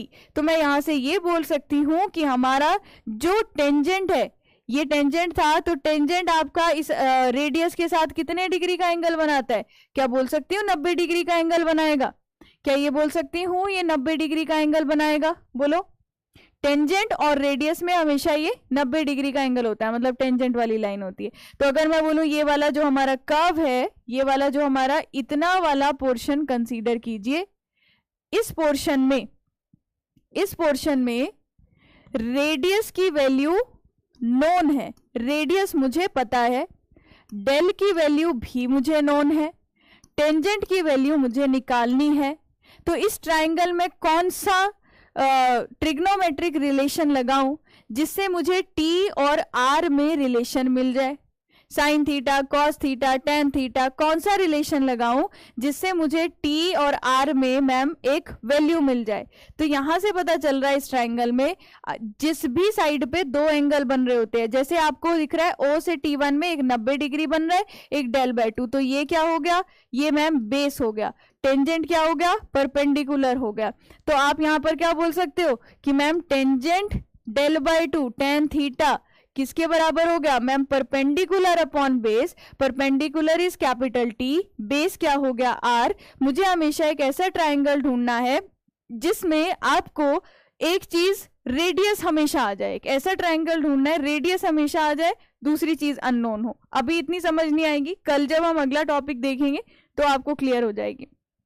यहां से T निकाल दो, T कितना आ जाएगा R टेन डेल बाय 2। तो आपको ये दूसरा फॉर्मूला है जो एग्जाम के लिए याद रखना है, tangent length is R tan del by 2। और इसको मैं ऐसे भी याद रख सकती हूँ, लेंथ का नाम भी क्या था, टेंजेंट लेंथ, लेंथ का नाम भी क्या था, टेंजेंट लेंथ। तो कौन सा ट्रिग्नोमेट्रिक रिलेशन आएगा, टेन थीटा ही आएगा।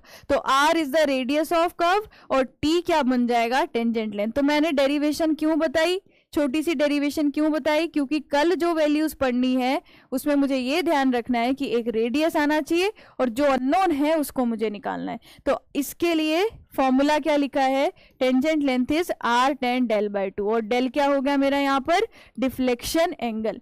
डेल क्या हो गया, डिफ्लेक्शन एंगल। जो डायग्राम मैंने आगे दिखाया वही सेम डायग्राम यहाँ पर भी बना हुआ है। R रेडियस ऑफ कर्व का वैसे जा रहा था, ये टेंजेंट लेंथ था, ये पॉइंट ऑफ इंटरसेक्शन था और ये रेडियस था। क्लियर है। तो आज के लिए आप इतना ही याद रखिएगा कि लेंथ ऑफ कर्व का formula pi R del upon 180 degree और tangent length is R tan del by 2 होता है। कल हम इसके अलावा वाली 4 टर्म्स और सीखेंगे, मतलब लेंथ ऑफ लॉन्ग कॉर्ड कैसे निकालना है, मिड ऑर्डिनेट कैसे निकालना है, एक्सटर्नल डिस्टेंस और चेनेज कैसे निकालनी है, ये 4 चीजें सीखेंगे। आज इसकी डीपीपी के क्वेश्चंस मत लगाना, कर्व्स वाले चैप्टर की जो डीपीपी है वो कल आप सॉल्व कर पाओगे, लेकिन कॉन्टूर्स वाले आपके आज ही बन जाएंगे। तो कुछ क्वेश्चंस जो उसमें से आज नहीं बनेंगे वो कल की क्लास के बाद आपसे मतलब सॉल्व होने लग जाएंगे, क्योंकि आज हमने 3-4 टॉपिक्स हैं जो इसके बाद वाले डेराइव करने थे वो हम कल करेंगे, तभी आपको मतलब आप डीपीपी के क्वेश्चंस जो हैं वो प्रैक्टिस कर पाओगे ना। तो 20 में से कोई 10-12 क्वेश्चंस आपके बन जाएंगे कॉन्टूर्स वाले, और बेसिक जो टर्म्स हमने कर्व्स वाली पढ़ी उससे, ठीक है। चलिए तो एक काम करते हैं, फिर अभी की क्लास को एंड करते हैं, और किसी को जो भी डाउट होगा एक बार रिवाइज करके आइएगा। अभी की क्लास में जो पढ़ा है मैं कल इसी से ही आगे कंटिन्यू करूंगी, तो आज वाला रिवाइज करना बहुत जरूरी है। तो कल को किसी को भी समझ में नहीं आएगा जिसने आज की क्लास अच्छे से नहीं देखी है, ठीक है। तो आज वाली क्लास को अच्छे से रिवाइज करके आइएगा। ओके, चलिए अभी की क्लास को एंड करते हैं, कल की क्लास में मिलेंगे। Thank you everyone, bye bye, take care.